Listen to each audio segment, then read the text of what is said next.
Gu Xiaoxue meringkaskan laporan itu dalam pikirannya terlebih dahulu dan kemudian melaporkan situasi orang tua Tang Xiu dan keluarga Tang dalam 3 tahun terakhir. Setelah orang tua Grandmaster mengambil ramuan yang berharga 2 tahun yang lalu, fisik mereka dibentuk kembali dan kultivasi mereka telah berkembang pesat sejak itu. Terutama setelah mereka pergi ke dunia Saku 6 bulan lalu, setelah itu kekuatan mereka melambung tinggi. Keduanya telah maju ke Naschen Soul Stage, dan tidak akan lama sebelum mereka menembus ke Spirit Formation Stage. Kemajuan kultivasi keluarga Tang tidak lambat, tapi jauh lebih buruk dibandingkan dengan orang tua Grandmaster. Sebagian besar dari mereka berada di Golden Core Stage, meskipun suasana hati mereka sedikit lebih buruk. Guru telah mengatur arah tempering hati, sehingga seluruh keluarga Tang telah memasuki barisan dan sedang berkultivasi di dalamnya. Setelah mengatakan itu, dia ragu-ragu sejenak dan kemudian berkata, Sekte Tang kami berkembang dengan cepat dan sebagian besar pasukan anak-anak juga telah maju ke tahap inti emas. Beberapa dari mereka bahkan telah mencapai Naschen Soul Stage. Selain itu, kami telah mengajarkan semua 49 formasi tentara, dan mereka pasti dapat menghancurkan musuh dengan jumlah dan tingkat kultivasi yang sama. Selain itu, ada 2 orang di Sekte Tang yang saya pikir perlu evaluasi dan apresiasi lebih lanjut karena tingkat kultivasi mereka telah melampaui tambang saya, Tang Guang, dan Tang An. Hah? Tang Xiu terkejut dan bertanya, siapa mereka? Gu Yin dan si kecil buta, jawab Gu Xiaoxue. Tang Xiu mengingat fisik khusus mereka dan segera bertanya, tingkat kultivasi apa yang telah mereka capai? Keduanya telah mencapai tahap integrasi tubuh Gu Yin di tahap tengah dan si kecil buta di tahap awal.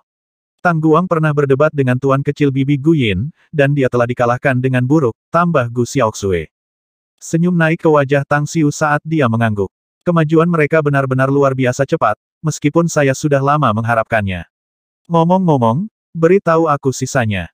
Gu Xiaoxue mengenang beberapa saat dan kemudian berkata, nenek buta telah menembus ke tahap Master Surgawi.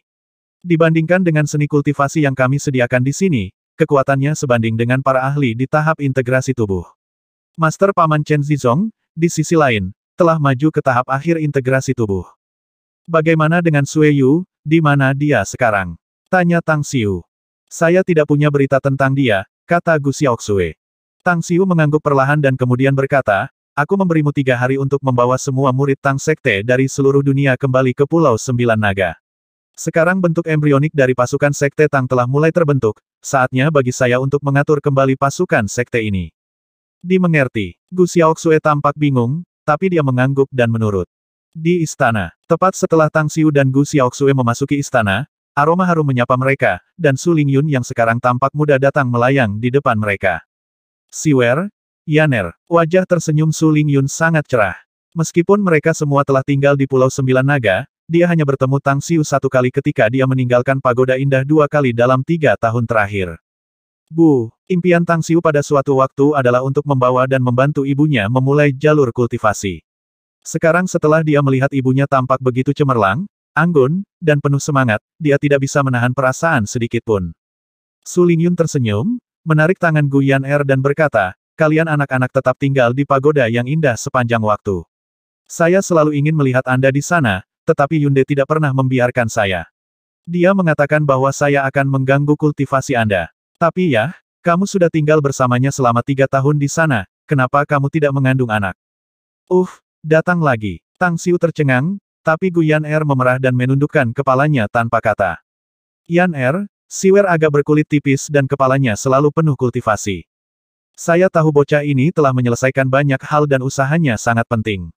Tapi dia sudah dewasa, menikah dan memiliki keluarga sama pentingnya. Jika dia tidak mengambil inisiatif, Anda harus menjadi orang yang memanfaatkannya. Dan jangan berbicara tentang senioritas kepada saya, usia berapa kita hidup sekarang. Selama Anda sangat cocok dan menyenangkan, saya tidak berpikir itu masalah bagi Anda berdua untuk menikah dan punya anak. Gu Yaner menekan perasaannya yang memalukan dan memiringkan kepalanya untuk melirik Tang Xiu. Memerah, dia menundukkan kepalanya dan berkata, aku pasti akan mengambil inisiatif, Bibi. Karena kamu akan mengambil inisiatif, maka kamu harus memanggilku sebagai ibu mulai sekarang, mengerti? Su Lingyun berkata dengan gembira. Batuk, batuk, batuk. Tang Xiu tidak bisa menahan batuk. Dia bahkan tidak memiliki kesempatan untuk berbicara dan hampir tersedak. Gu Yaner adalah muridnya, namun ibunya hanya perlu 1 baris untuk mengacaukan peringkat senioritas dalam keluarga sekaligus. Bu, tolong jangan mengutarakan pendapat yang kacau tentang kami akan menikah, Aku kata Tang Xiu, tapi dia segera menelan sisa kata-katanya setelah melirik Gu Yan'er, yang ekspresinya tiba-tiba berubah drastis. Su Lingyun memelototinya dan berpura-pura marah. Apa yang salah? Anda tidak ingin mendengarkan ibu Anda lagi karena kultivasi Anda hebat atau apa? Apakah kamu tidak berpikir bahwa Yan'er adalah anak yang baik? Dia sudah bersamamu selama bertahun-tahun, dan dia benar-benar hebat dan sulit ditemukan menantu. Anda tidak perlu khawatir tentang Wanying. Saya pernah bertanya kepadanya tentang ini sebelumnya dan dia mengatakan kepada saya bahwa dia tidak keberatan. Dia bilang dia masih bahagia selama dia punya tempat di hatimu. Sakit kepala menghantam Tang Xiu, dan dia langsung mencari jalan keluar dari topik dan berkata sambil menuju ke dalam, tolong jangan khawatir tentang urusan kita, Bu. Ngomong-ngomong, ayah harus ke atas, kan? Aku akan menemuinya dulu. Hei, kau bocah. Su Lingyun jengkel dan menatap punggung Tang Xiu dengan jengkel. Kemudian, dia menarik Gu Yan'er dan berjalan ke dalam sambil menggumamkan sesuatu. Ketika Tang Xiu datang ke lantai 2, dia melihat Tang Yunde bersandar di dinding dengan sebatang rokok di tangannya dengan senyum di wajahnya. Dia jelas telah menyaksikan adegan lucu itu. Hai ayah, Tang Xiu memanggil dengan senyum pahit. Tang Yunde terkekeh dan menyeringai berkata, kamu benar-benar tidak mewarisi kualitas baik saya untuk menjadi setia, Brat. Ngomong-ngomong, ibumu akan lari ke pagoda yang indah dan memaksamu untuk menikah dan memiliki anak jika bukan karena aku menghentikannya. Tang Xiu tersenyum pahit. Sebenarnya, aku tidak suka melakukannya sebelumnya. Tang Yunde mengangkat tangannya dan tersenyum berkata, tidak perlu menjelaskan apapun kepada saya, nak. Selain itu, aku juga tidak terlalu ingin memiliki cucu. Sebaliknya, ibumu pasti akan membuatmu sakit kepala di masa depan tentang itu. Selanjutnya, semua wanita Anda luar biasa, dan ikatan emosional antara Anda dan mereka kemungkinan besar akan menyebabkan Anda sakit kepala. Tang Xiu memaksakan senyum pahit dan tersenyum lagi setelah mendengar perasaan Schadenfreude dari ayahnya sendiri. Katakan saja aku akan mengambil satu langkah pada satu waktu untuk masalah emosional itu. Selain itu, saya tidak punya banyak waktu untuk menghadapinya sekarang. Dengan usaha besar yang perlu saya lakukan, saya harus mengambil waktu untuk mengembangkan kekuatan saya dan meningkatkan kekuatan saya sendiri. Tang Yunde mengangkat bahu dan tersenyum berkata, ya, saya bisa membantu dengan hal-hal lain, tapi saya tidak bisa membantu Anda dalam hal ini. Lakukan yang terbaik, Sony. Tidak ingin memperpanjang topik, Tang Xiu berkata, ya, mungkin, ada sesuatu yang perlu saya diskusikan dengan Anda, ayah. Mari kita bicarakan di ruang kerja. Baik, Tang Yunde mengangguk. Mereka dapat berbicara di sini jika itu hanya masalah biasa, tetapi karena putranya memintanya untuk berdiskusi dalam penelitian, ia memahami bahwa masalah itu mungkin sangat penting. Ruang belajar 200 meter persegi memiliki interior dan dekorasi mewah. Setelah ayah dan putranya duduk, Tang Xiu mengambil kotak rokok dari cincin interspatialnya, memberi Tang Yunde satu dan menyalakannya, lalu mengambil satu untuk dirinya sendiri sebelum membuka diskusi. Ayah, kita akan meninggalkan bumi untuk keimortalan paling lama 2 tahun. Kita akan mengembangkan diri kita di sana nanti, tetapi ada banyak hal yang harus kita capai di sini dalam 2 tahun ini. Hal yang paling mendesak adalah membalas dendam untuk melunasi skor lama. Sudah waktunya bagi kita untuk membayar hutang darah. Kulit Tang Yunde bergeser dan dia langsung bertanya, maksudmu kamu siap untuk menyerang House Dolan? Ya, tapi bukan hanya House Dolan.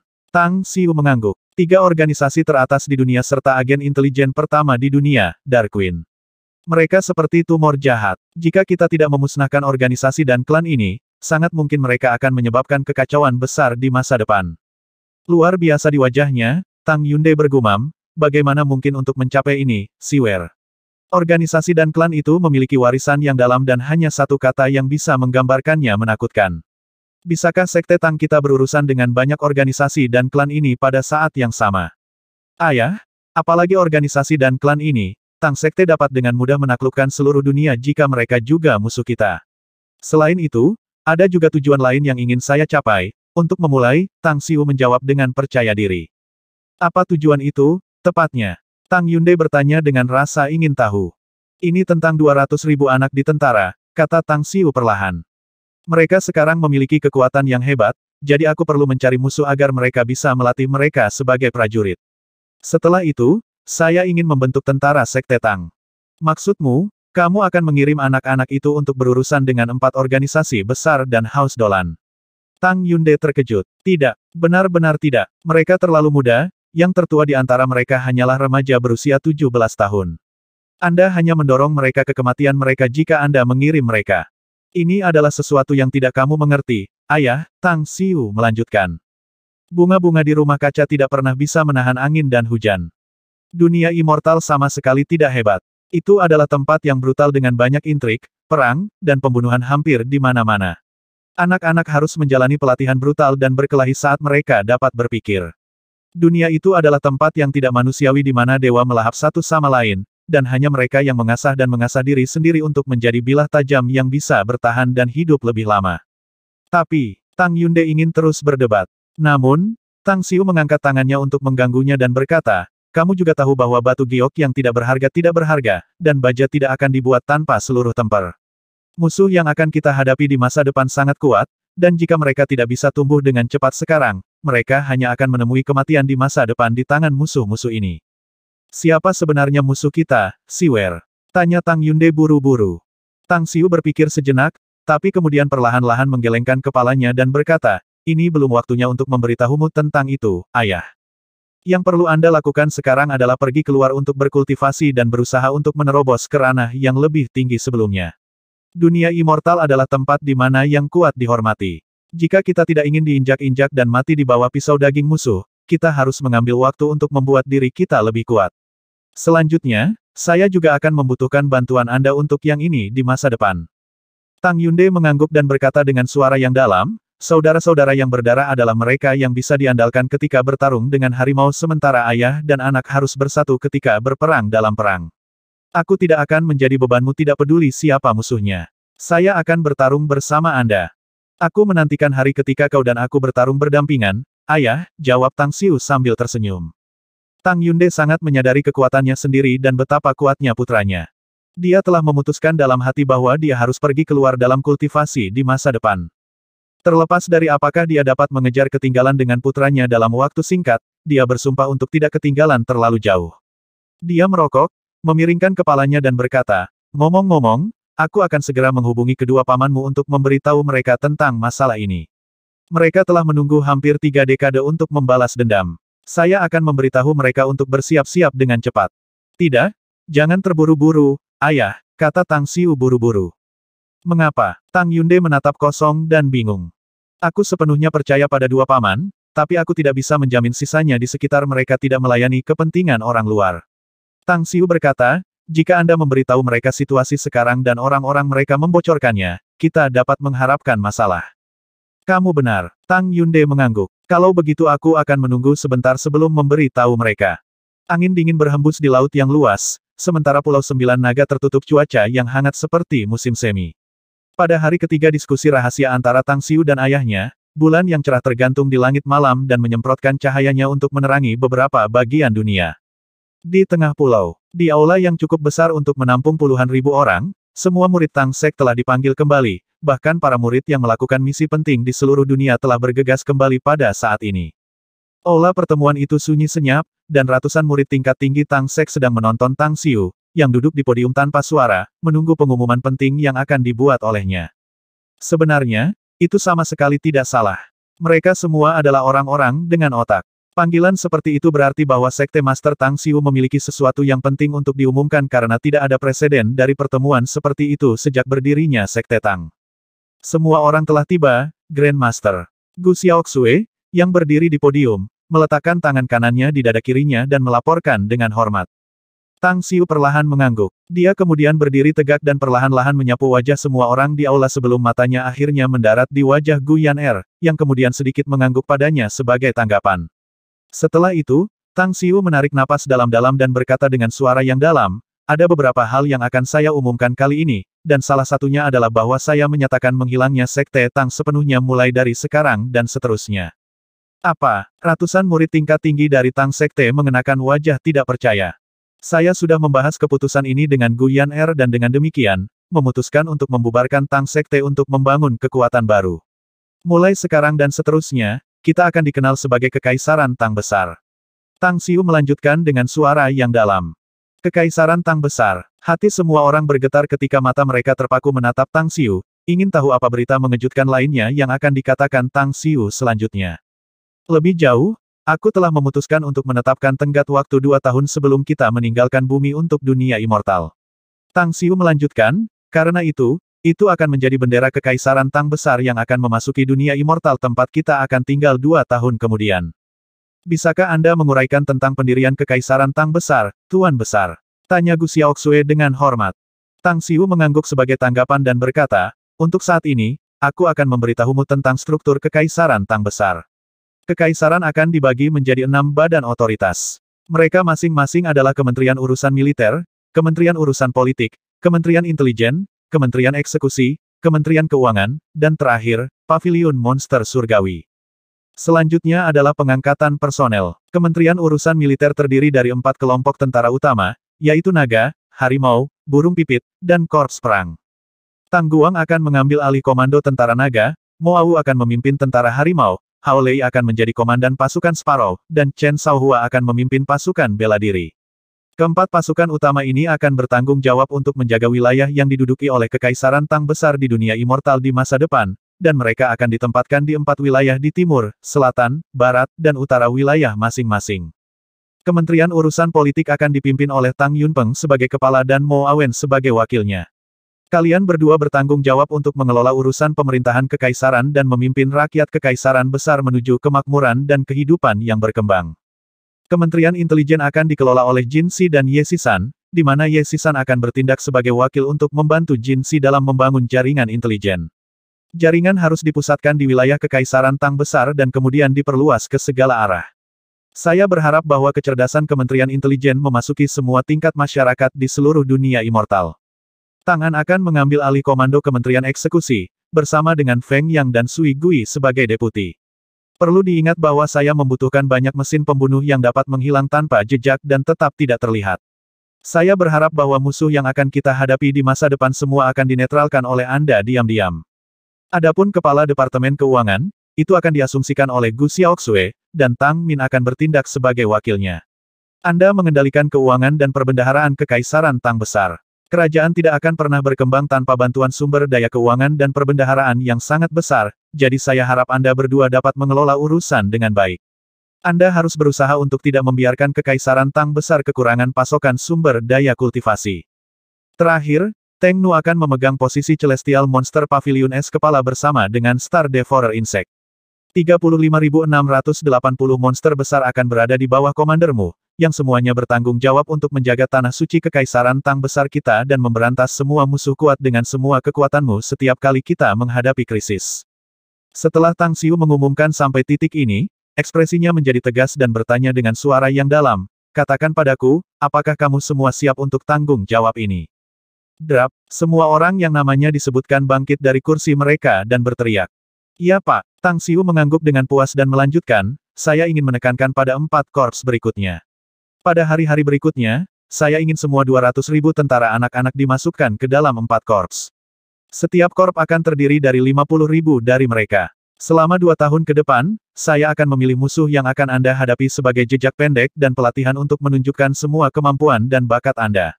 Targetnya adalah 3 organisasi top dunia, serta Dark Queen dan House Dolan. Aku juga akan mendirikan Aula Komandan selama 2 tahun ke depan untuk melatih Komandan-in-Chief untuk Menteri Urusan Militer. Kalian berempat tidak perlu khawatir karena saya akan memimpin pelatihan orang-orang ini secara pribadi, dan mereka pasti akan dapat menunjukkan kemampuan yang dapat diterima untuk Anda. Pertemuan berlangsung selama 4 jam. Di akhir pertemuan, Gu Xiaoxue berjalan ke podium dan dengan hormat berkata, ada 2 pertanyaan yang ingin saya tanyakan, Grandmaster. Tanyakan, Tang Xiu mengangguk. Karena kita akan mendirikan Kekaisaran Tang besar, kita tidak bisa hanya sekelompok orang tanpa pemimpin, saya kira. Anda telah menunjuk personil di barisan, tetapi tidak ada yang mengambil alih posisi sovereign Kekaisaran Tang besar, kata Gu Xiaoxue. Mo Au bangkit dari kursinya dan berkata dengan suara yang dalam, Gu Xiaoxue, kurasa tidak perlu bertanya tentang masalah ini, karena Sekte Master adalah satu-satunya orang yang memenuhi syarat untuk menjadi penguasa Kekaisaran Tang besar. Betul, ratusan murid Tang Sekte berdiri dan berteriak sambil menatap Tang Xiu dengan antusias. Tang Xiu mengangkat tangannya dan tersenyum berkata, kita semua sangat dekat, jadi aku tidak akan menyembunyikannya. Aku akan menjadi penguasa Kekaisaran Tang besar pertama. Senyum muncul di mulut Gu Xiaoxue, lalu dia berkata dengan keras sambil tersenyum, karena kerajaan Tang besar kita sudah memiliki seorang kaisar, maka haruskah kita juga memiliki istana kaisar harem? Mata Su Lingyun, yang duduk di kursi di aula konferensi, tiba-tiba bersinar. Dia melihat ekspresi Gu Xiaoxue dan ekspresi gembira perlahan muncul di wajahnya. Saat dia bangkit dan pergi ke arah Gu Xiaoxue, dia dengan lembut memeluknya dan dengan serius berkata, kami tidak akan terlalu mengganggu urusan hubungan Anda dan yang lainnya, Siwer. Tapi aku masih ibumu, dan aku berharap bisa melihatmu menikah. Seorang kaisar akan membutuhkan istri dan selir karena kita membutuhkan keturunan laki-laki, untuk memulai. Ini, Tang Xiu memelototi Gu Xiaoxue dengan marah, tetapi ekspresinya dengan cepat berubah menjadi pahit saat dia menjawab ibunya dengan senyum paksa. Ibu, ini adalah masalah yang perlu kita diskusikan secara pribadi di masa depan. Tidak, Anda juga tahu apa arti sebuah kerajaan, bukan? Su Lingyun menjawab dengan tegas, sebuah kerajaan harus memiliki seorang kaisar, kamar istri dan selir kekaisaran, dan keturunan laki-laki yang akan mewarisi kerajaan di masa depan. Siwer, jika kamu tidak punya waktu untuk menyelesaikan masalah harem, serahkan saja pada ibu. Yakinlah, Mom tidak akan menemukan Anda wanita secara acak, tetapi mereka yang bersedia mengikuti Anda dalam hidup dan mati. Anda harus memberi wanita-wanita ini yang telah bersama Anda status hukum dan Anda tidak boleh meninggalkan mereka. Tang Xiu terdiam karena dia sadar bahwa ibunya benar. Wanita-wanita ini telah bersamanya selama bertahun-tahun tanpa suara. Mereka terus mendukungnya tanpa keluhan atau penyesalan, bahkan menganggap hidupnya lebih tinggi dari mereka. Sekarang kekaisaran telah didirikan, dia memang akan melewati batas jika dia tidak memberi mereka status hukum. Tang Xiu perlahan mengangkat kepalanya dan berkata, aku bersedia memberikan status ini, Ibu. Kami akan melakukan diskusi yang tepat tentang masalah ini nanti. Menantu saya perlu persetujuan saya. Su Lingyun bersikeras. Siwer, kamu pria yang telah mencapai dan terus melakukan hal-hal besar, jadi aku akan membantumu menyelesaikan masalah ini. Aku tidak akan pernah memberikan status kepada mereka yang bukan wanitamu, tetapi aku harus memberikannya kepada mereka yang telah menjadi jodohmu. Tang Xiu benar-benar tidak dapat membantah. Dia juga tidak ingin melanggar niat ibunya. Meskipun dia tidak ingin ibunya ikut campur dalam masalah ini, dia sangat menyadari betapa buruknya dia dalam menangani masalah hubungan ini. Akhirnya, dia hanya bisa memberikan persetujuannya tentang masalah ini dengan acuh tak acuh. Namun, dia diam-diam memutuskan bahwa jika ibunya menemukan beberapa wanita asing selain mereka yang dia kenal, dia tidak akan pernah setuju untuk menerima mereka. Pertemuan kemudian berakhir dan dia meninggalkan bertonton masalah sepele kepada Gu Yan'er dan Gu Xiaoxue karena dia perlu membawa Mo Awu dan yang lainnya untuk mengatur 4 korps utama.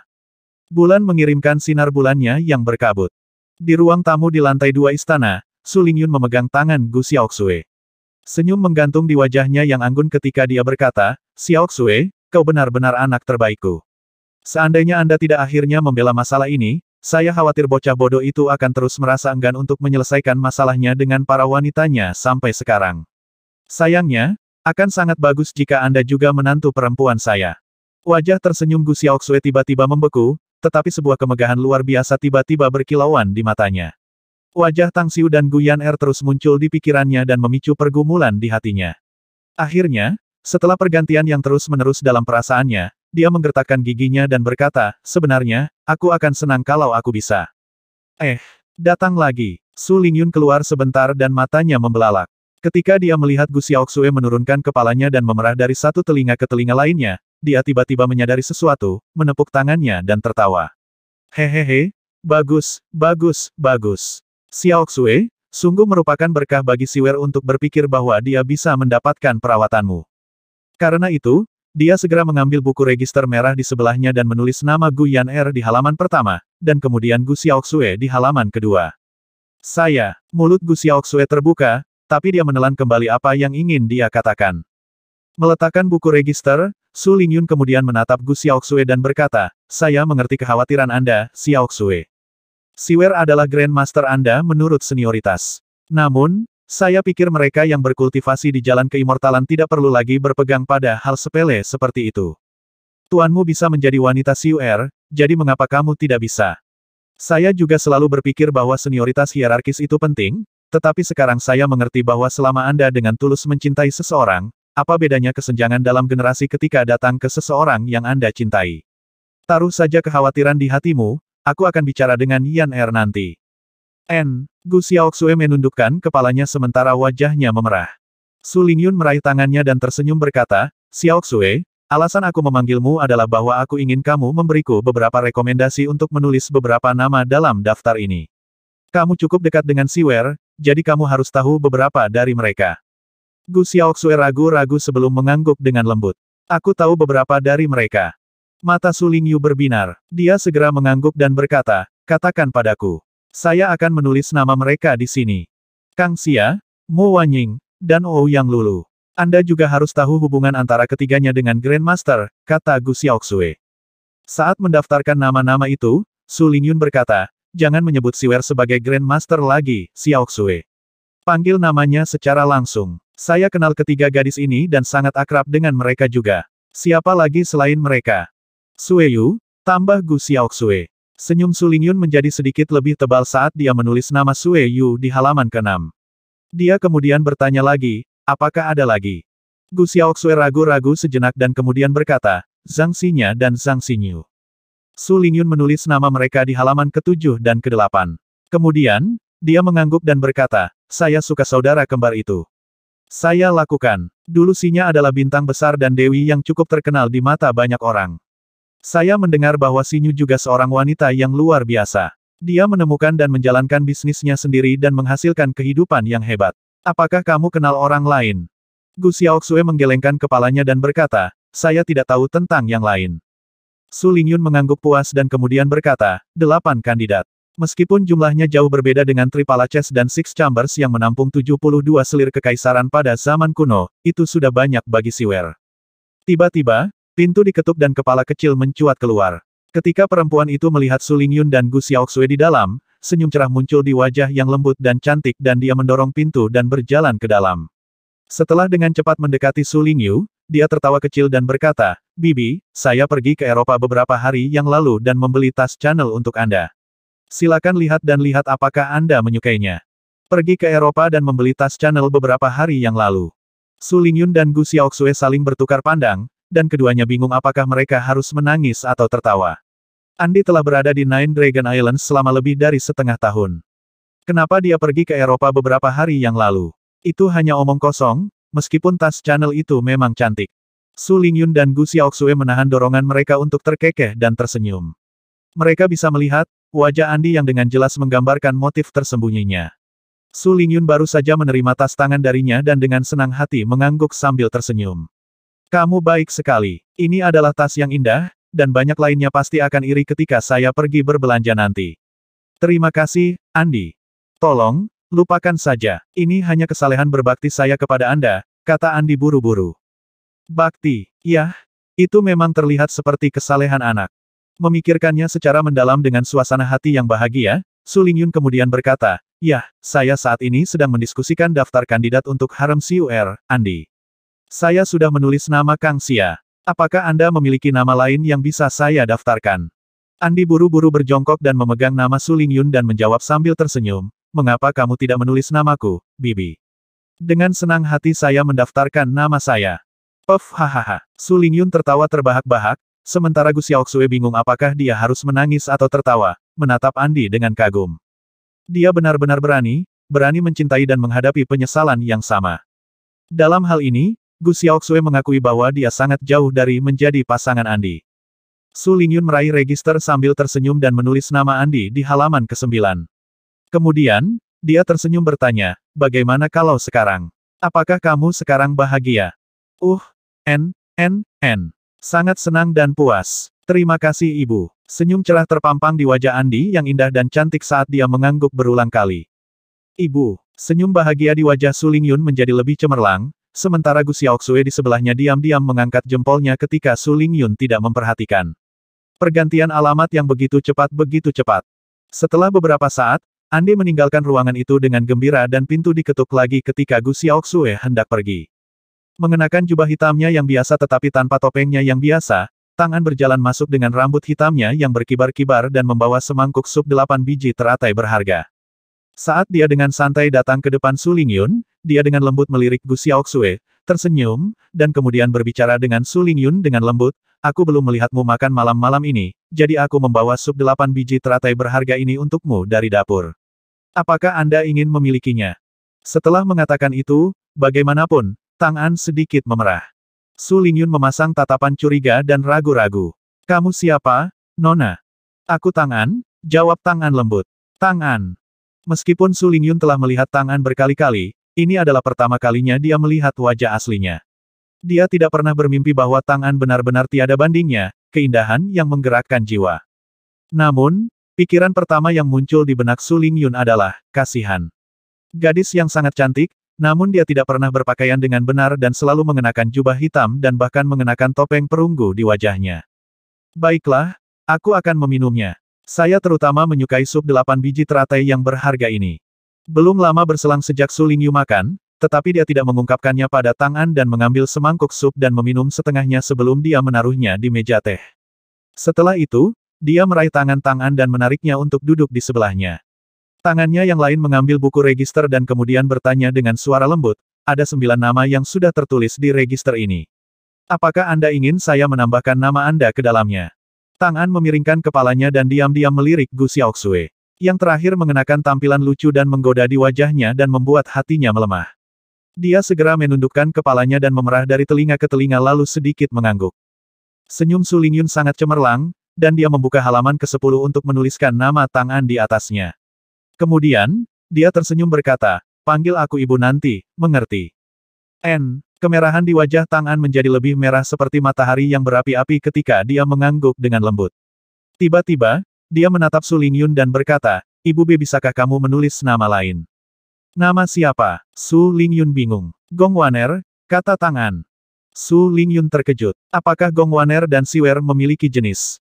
Tidak, tapi perasaan itu bisa berkembang perlahan di masa depan.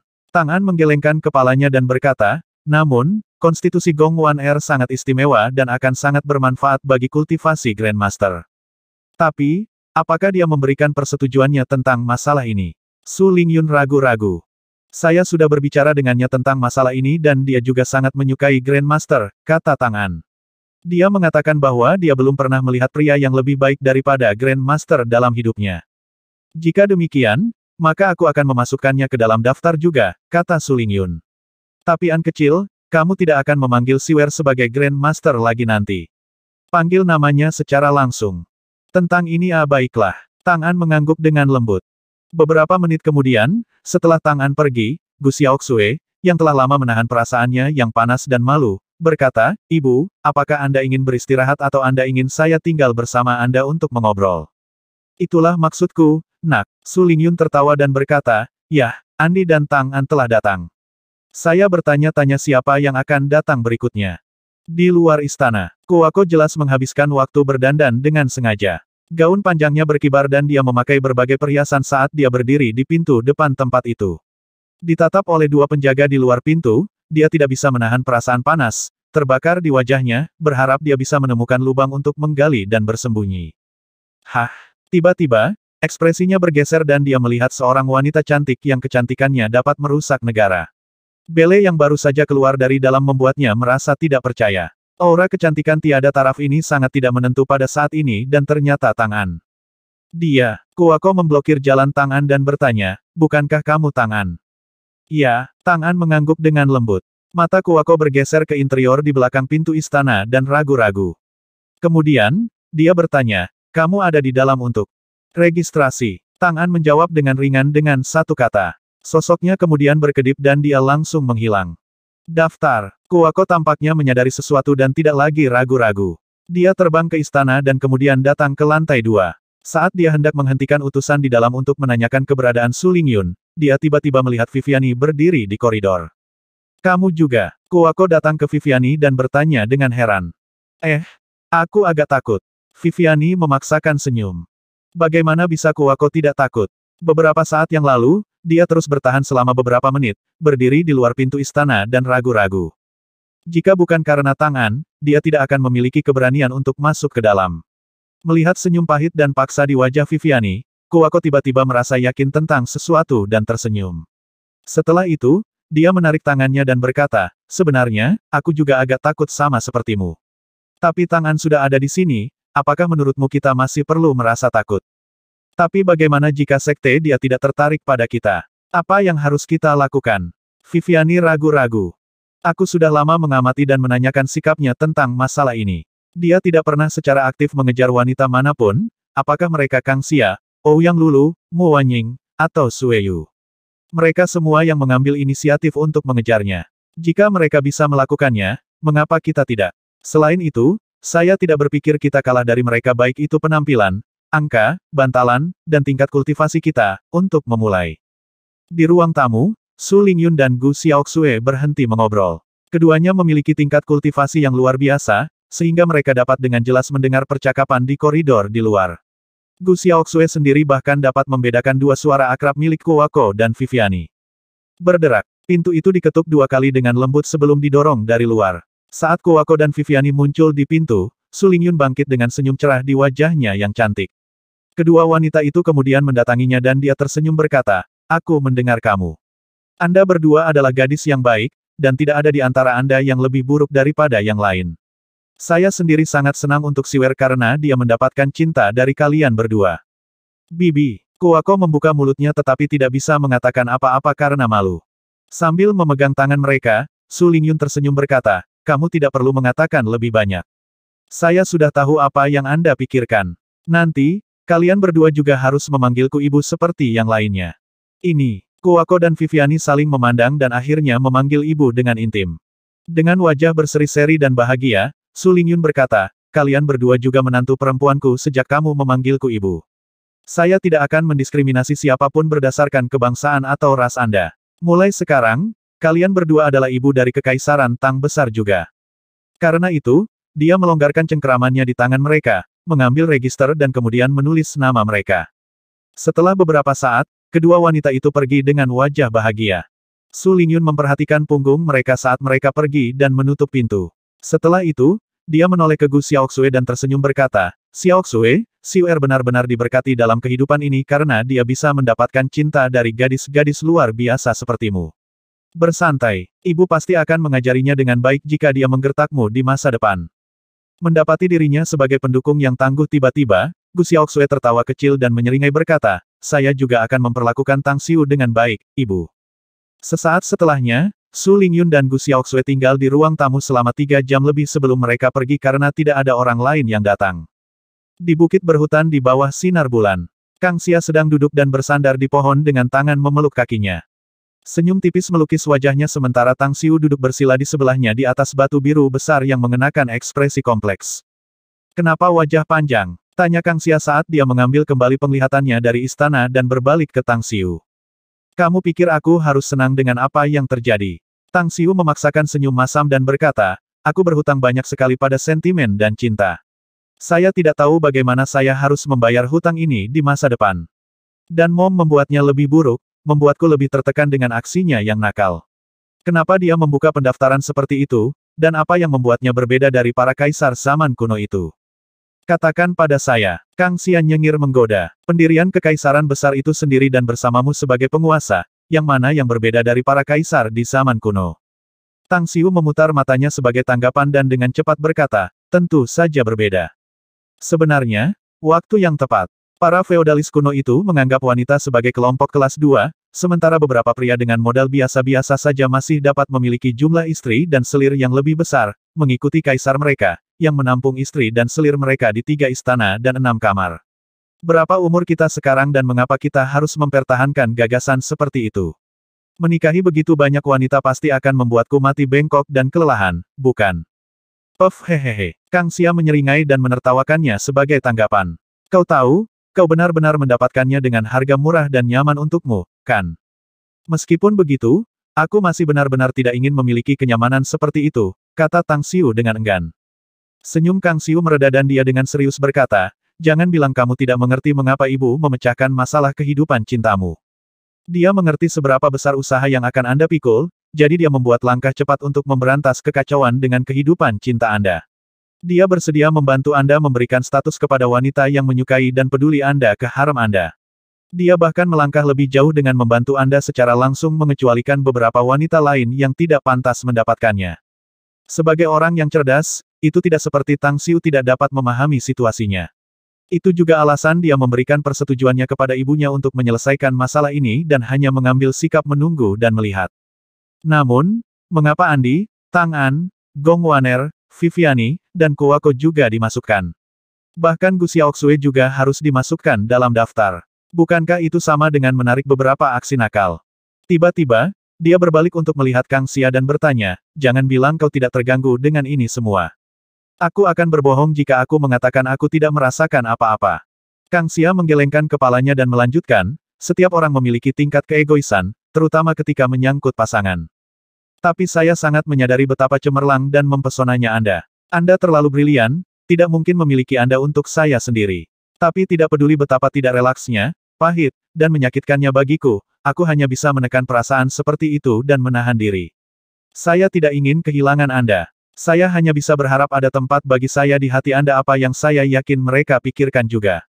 Tang Xiu dengan lembut mengangkat tangannya sebagai gumpalan energi yang membungkus Kang Xia, yang tidak melawan, dan menariknya ke dalam pelukannya. Dia mengangkat lengannya dan membelai rambut indah lembutnya dengan lembut dan berkata dengan wajah bersalah dan bersalah, aku minta maaf untuk semuanya. Kamu tidak perlu minta maaf padaku atau orang lain. Kang Xia menggelengkan kepalanya dan berkata, ini pilihan yang kita semua buat dan tidak ada hubungannya denganmu. Namun, saya akui selain menjadi wanita Anda, saya juga ingin menjadi obat untuk Anda. Apa maksudmu? Tangan Tang Xiu berhenti dan tatapan bingung muncul di wajahnya yang tampan. Membungkuk dengan lembut di dada Tang Xiu, Kang Xia dengan lembut berkata, saya sudah lama menyadari bahwa Anda telah terluka jauh di dalam, jadi saya ingin mengubah diri menjadi obat yang dapat menyembuhkan patah hati Anda. Jika maksud saya jika Anda masih tidak bisa membiarkannya pergi, Anda masih bisa mencarinya. Aku tahu seberapa dalam dia telah terukir di hatimu yang bahkan selusin dari kita ditambahkan tidak akan cukup untuk membandingkan posisinya di hatimu. Kulit Tang Xiu menjadi sangat beku dan dia menggelengkan kepalanya. Kang Xia, aku sudah menjernihkan pikiranku tentang masalah ini. Cinta yang kumiliki untuknya hilang ketika dia menyergapku, dan yang tersisa adalah penyesalan dan kebencian. Saya sudah memotong batas antara saya dan dia sejak saya mengatakan kepadanya bahwa saya akan berjalan sendiri seperti halnya dia di jalannya sendiri. Kami tidak akan pernah kembali dan tidak pernah memiliki persimpangan lagi. Kang Xia mendongak, dan matanya yang cerah menatap Tang Xiu dengan tetap dan menekankan setiap kata saat dia berbicara. Lalu dari mana kebencian itu berasal jika kamu tidak mencintainya lagi? Anda memiliki hati yang terlalu lembut, terutama ketika Anda menghadapi cinta lama Anda. Anda tidak bisa membiarkannya begitu saja. Anda tidak akan berpikir tentang balas dendam, membentuk kekuatan, dan kembali ke dunia immortal. Selain itu, apakah Anda tahu apa yang paling saya sukai dari Anda? Apa? Tang Xiu sangat mengerutkan kening tetapi tidak membantah. Ini kebaikanmu, meskipun kemungkinan besar karena hatimu yang lembut dan lembut, kata Kang Xia. Kau akan menikam jantungnya dengan pedangmu saat kau menemukan semua alasannya. Kamu pasti akan menyebarkan jiwanya dan membuatnya selamanya lenyap dari hatimu. Apakah ini apa yang sebenarnya terjadi? Tang Xiu melamun dan tampak kosong. Ekspresi rumit muncul di matanya dan tumbuh lebih kuat semakin lama pikiran ini memenuhi pikirannya. Itu adalah sesuatu yang enggan dia akui, namun dia sangat menyadari betapa benarnya karena ini benar-benar penggambaran asli yang tersimpan dalam hatinya. Ada memang bagian dari hatinya yang bisa tidak pernah membiarkannya pergi. Kasih sayang yang telah berlangsung selama ribuan tahun dan semua hal baik yang telah terjadi di antara mereka adalah sesuatu yang tampaknya telah tertanam jauh di dalam hatinya. Semua kenangan itu telah menjadi tanda immortal di dalam hatinya yang tidak akan pernah bisa ia hapus, sekeras apapun ia berusaha. Saya akan kembali ke China setelah beberapa waktu, tiba-tiba Tang Xiu berkata. Apakah kamu ingin aku menemanimu? Tanya Kang Xia. Tidak. Tang Xiu menggelengkan kepalanya dan berkata, saya tidak hanya beristirahat selama saya kembali ke daratan kali ini, tetapi saya juga perlu melihat perkembangan pangkalan yang sedang dibangun oleh otoritas Tiongkok.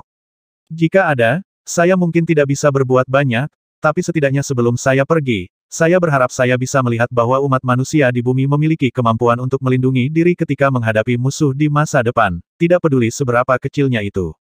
Saya juga diperbarui dengan pangkalan ini di Tiongkok, jawab Kang Xia. Duan Mulin memimpin situs dan kemajuannya bagus karena pihak berwenang telah memobilisasi semua aparatur negara untuk operasi dan terus-menerus mengangkut sejumlah besar bahan di sana.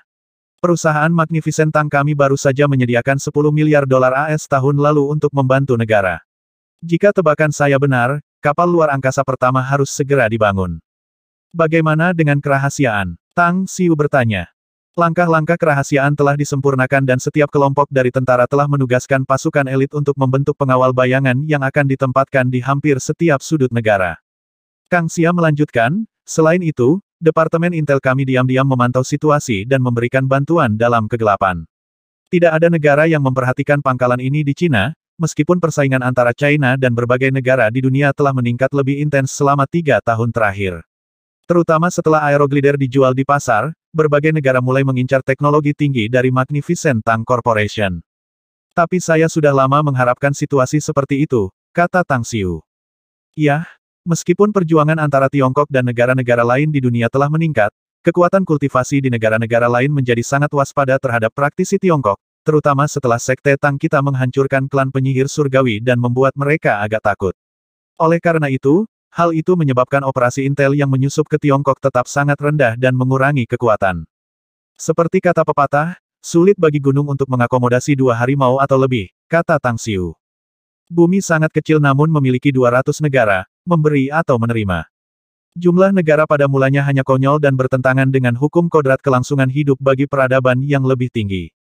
Apa yang bisa saya lakukan adalah membuat Tiongkok tangguh dan menjadi negara paling kuat di dunia dan mampu mengendalikan nasib umat manusia di bumi di masa depan.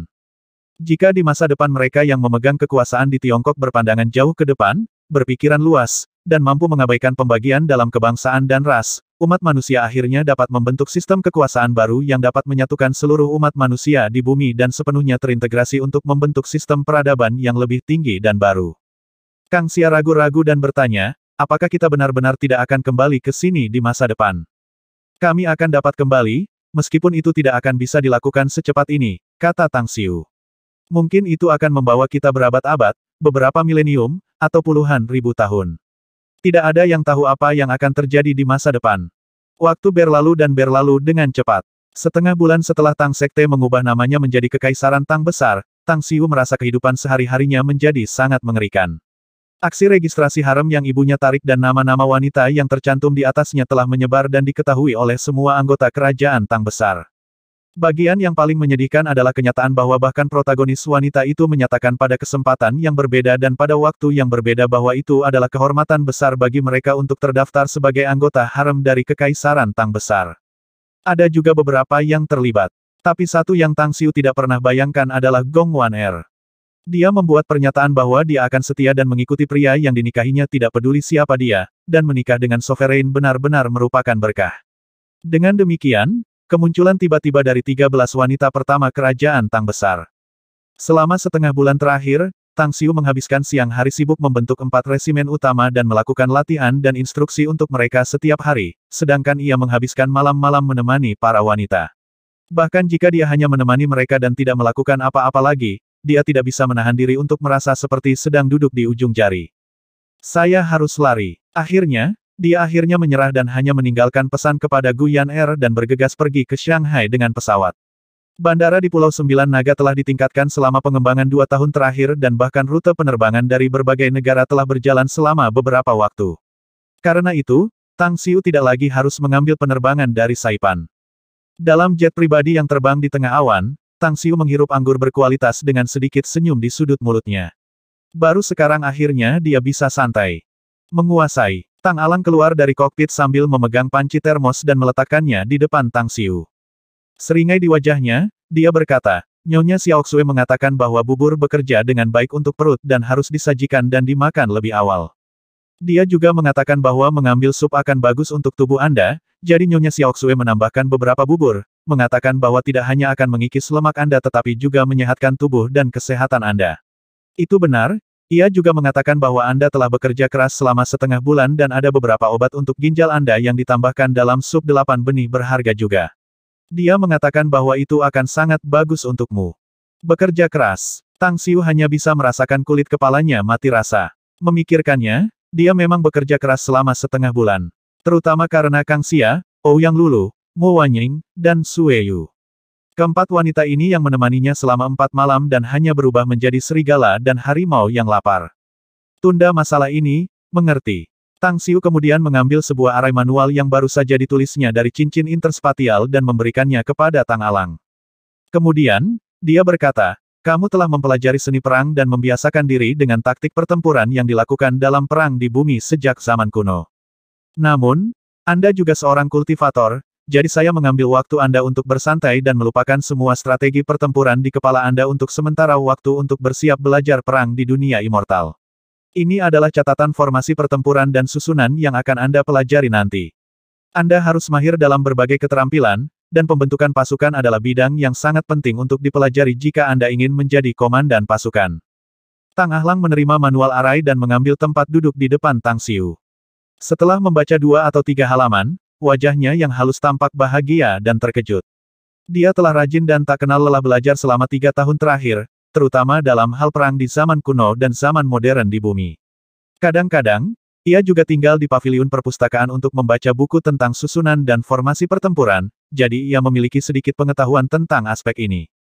Namun, dia yakin bahwa manual formasi pertempuran ini benar-benar lebih mendalam daripada rekan-rekannya di paviliun perpustakaan Nine Dragons Island. Bandara Shanghai. Tepat ketika Tang Xiu melangkah keluar dari pintu kabin, dia melihat 2 mobil diparkir di dekat tangga. 4 pria besar keluar dari mobil begitu pintu terbuka dan seorang wanita berjas putih yang pintar dan cakap keluar. Nama perempuan itu adalah Gao Beilei dan dia adalah General Manager Magnificent Tang Corporation saat ini. Dia adalah orang yang berulang kali diundang Kang Xia dan Ouyang lulus seorang manajer profesional dari Wall Street Amerika Serikat. Tang Xiu sendiri belum pernah bertemu dengannya secara langsung. Tapi dia bisa mengenalinya sekilas sejak dia melihat fotonya. Bos, keempat pria besar itu menyapa dengan hormat ketika Tang Xiu turun tangga. Gao Beilei diam-diam mengamati Tang Xiu. Dia sudah lama ingin tahu tentang pemuda ini. Dia tahu bahwa Kang Xia yang terkenal, juga teman baiknya Ouyang Lulu, adalah wanita pemuda ini, sedangkan baginya, pemuda ini adalah bosnya. Halo bos, saya Gao Beilei. Tang Xiu mengulurkan tangannya untuk berjabat tangan dengannya, mengendurkannya dan kemudian berkata, ini harus menjadi pertemuan pertama kami. Saya senang Anda dapat bergabung dengan Magnificent Tang Corporation dan bekerja untuk perusahaan. Saya harus memberi Anda hadiah untuk pertemuan pertama ini. Setelah mengatakan itu, dia mengambil liontin giok dari cincin interspatial dan menyerahkannya padanya. Letakkan ini mulai hari ini. Ini akan bagus untukmu. Gao Beilei menatap kosong. Dia tidak berharap bahwa bos akan memberikan hadiah kepadanya langsung saat pertama kali bertemu dengannya. Namun, setelah berpikir sebentar, dia menerimanya dan dengan tersenyum berkata, ini hadiah pertemuan pertama yang sangat terlambat, bukan, bos? Tapi itu cukup menarik. Saya telah bekerja selama 2,5 tahun untuk Magnificent Tang Corporation dan saya tidak pernah berpikir bahwa akan butuh waktu lama untuk bertemu bos besar. Ini akan menjadi kisah yang sangat sulit dipercaya jika para pebisnis lain di seluruh dunia mendengarnya. Tang Xiu terkekeh dan berkata, baiklah, anggap saja saya tidak terlalu peduli tentang hal-hal di pasar, jadi saya membiarkan Kang Xia menanganinya dan meninggalkan semuanya di tangannya. Bagaimanapun juga, saya memiliki kepercayaan yang sama pada Anda karena mereka juga mempercayai Anda. Mari berangkat. Sudah lebih dari 2 tahun sejak kantor pusat perusahaan dipindahkan ke Shanghai. Saya belum pernah ke sana sebelumnya. Gao Beilei mengangguk sambil tersenyum dan secara pribadi membuka pintu mobil untuk Tang Xiu. Setelah Tang Xiu duduk, dia merenung sejenak dan akhirnya memutuskan untuk duduk di kursi depan. Dia telah belajar tentang Tang Xiu melalui berbagai saluran selama 2,5 tahun terakhir. Meskipun dia tidak berani mengatakan bahwa dia benar-benar mengerti Tang Xiu, dia masih tahu banyak tentangnya. Selanjutnya, Tang Xiu juga salah satu dari sedikit orang di dunia yang dia kagumi. Bagaimanapun, ia mampu menciptakan Magnificent Tang Corporation sebelum berusia 20-an. Dia bahkan memiliki kemampuan untuk menarik Kang Xia bekerja untuknya. Selain itu, hampir semua produk yang diproduksi oleh Magnificent Tang Corporation berasal dari tangannya, yang semuanya dapat menimbulkan sensasi besar di sektor bisnis. Sampai hari ini, aset Magnificent Tang Corporation telah melebihi 1 triliun yuan. Tapi yang paling dia kagumi adalah seperangkat aturan yang dibuat Tang Xiu sebelumnya dan keputusannya untuk tidak mencantumkan perusahaan. Kalau tidak, penilaian perusahaan bisa 10 kali lebih besar dari penilaian saat ini hari ini. Apakah kamu ingin makan dulu, bos? Atau Anda ingin melihat laporan keuangan? Tapi kunjungan Anda agak mendadak, jadi Departemen Keuangan hanya dapat memberikan laporan keuangan dari tahun lalu, karena kami belum menyusun laporan untuk tahun ini. Duduk di kursi depan, Gao Beilei berbalik dan bertanya. Tidak, saya tidak tertarik. Tang Xiu melambai dan berkata, tidak apa-apa asalkan perusahaan dapat menghasilkan cukup uang untuk saya belanjakan. Mari kita makan dulu sebelum menuju ke kawasan industri.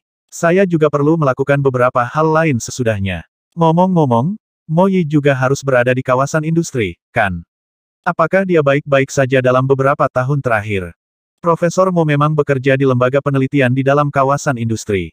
Gao Beilei mengangguk dan berkata, kesehatannya bagus, dan dia terus terlihat lebih muda meskipun dia memiliki beban kerja dan jadwal yang sangat berat.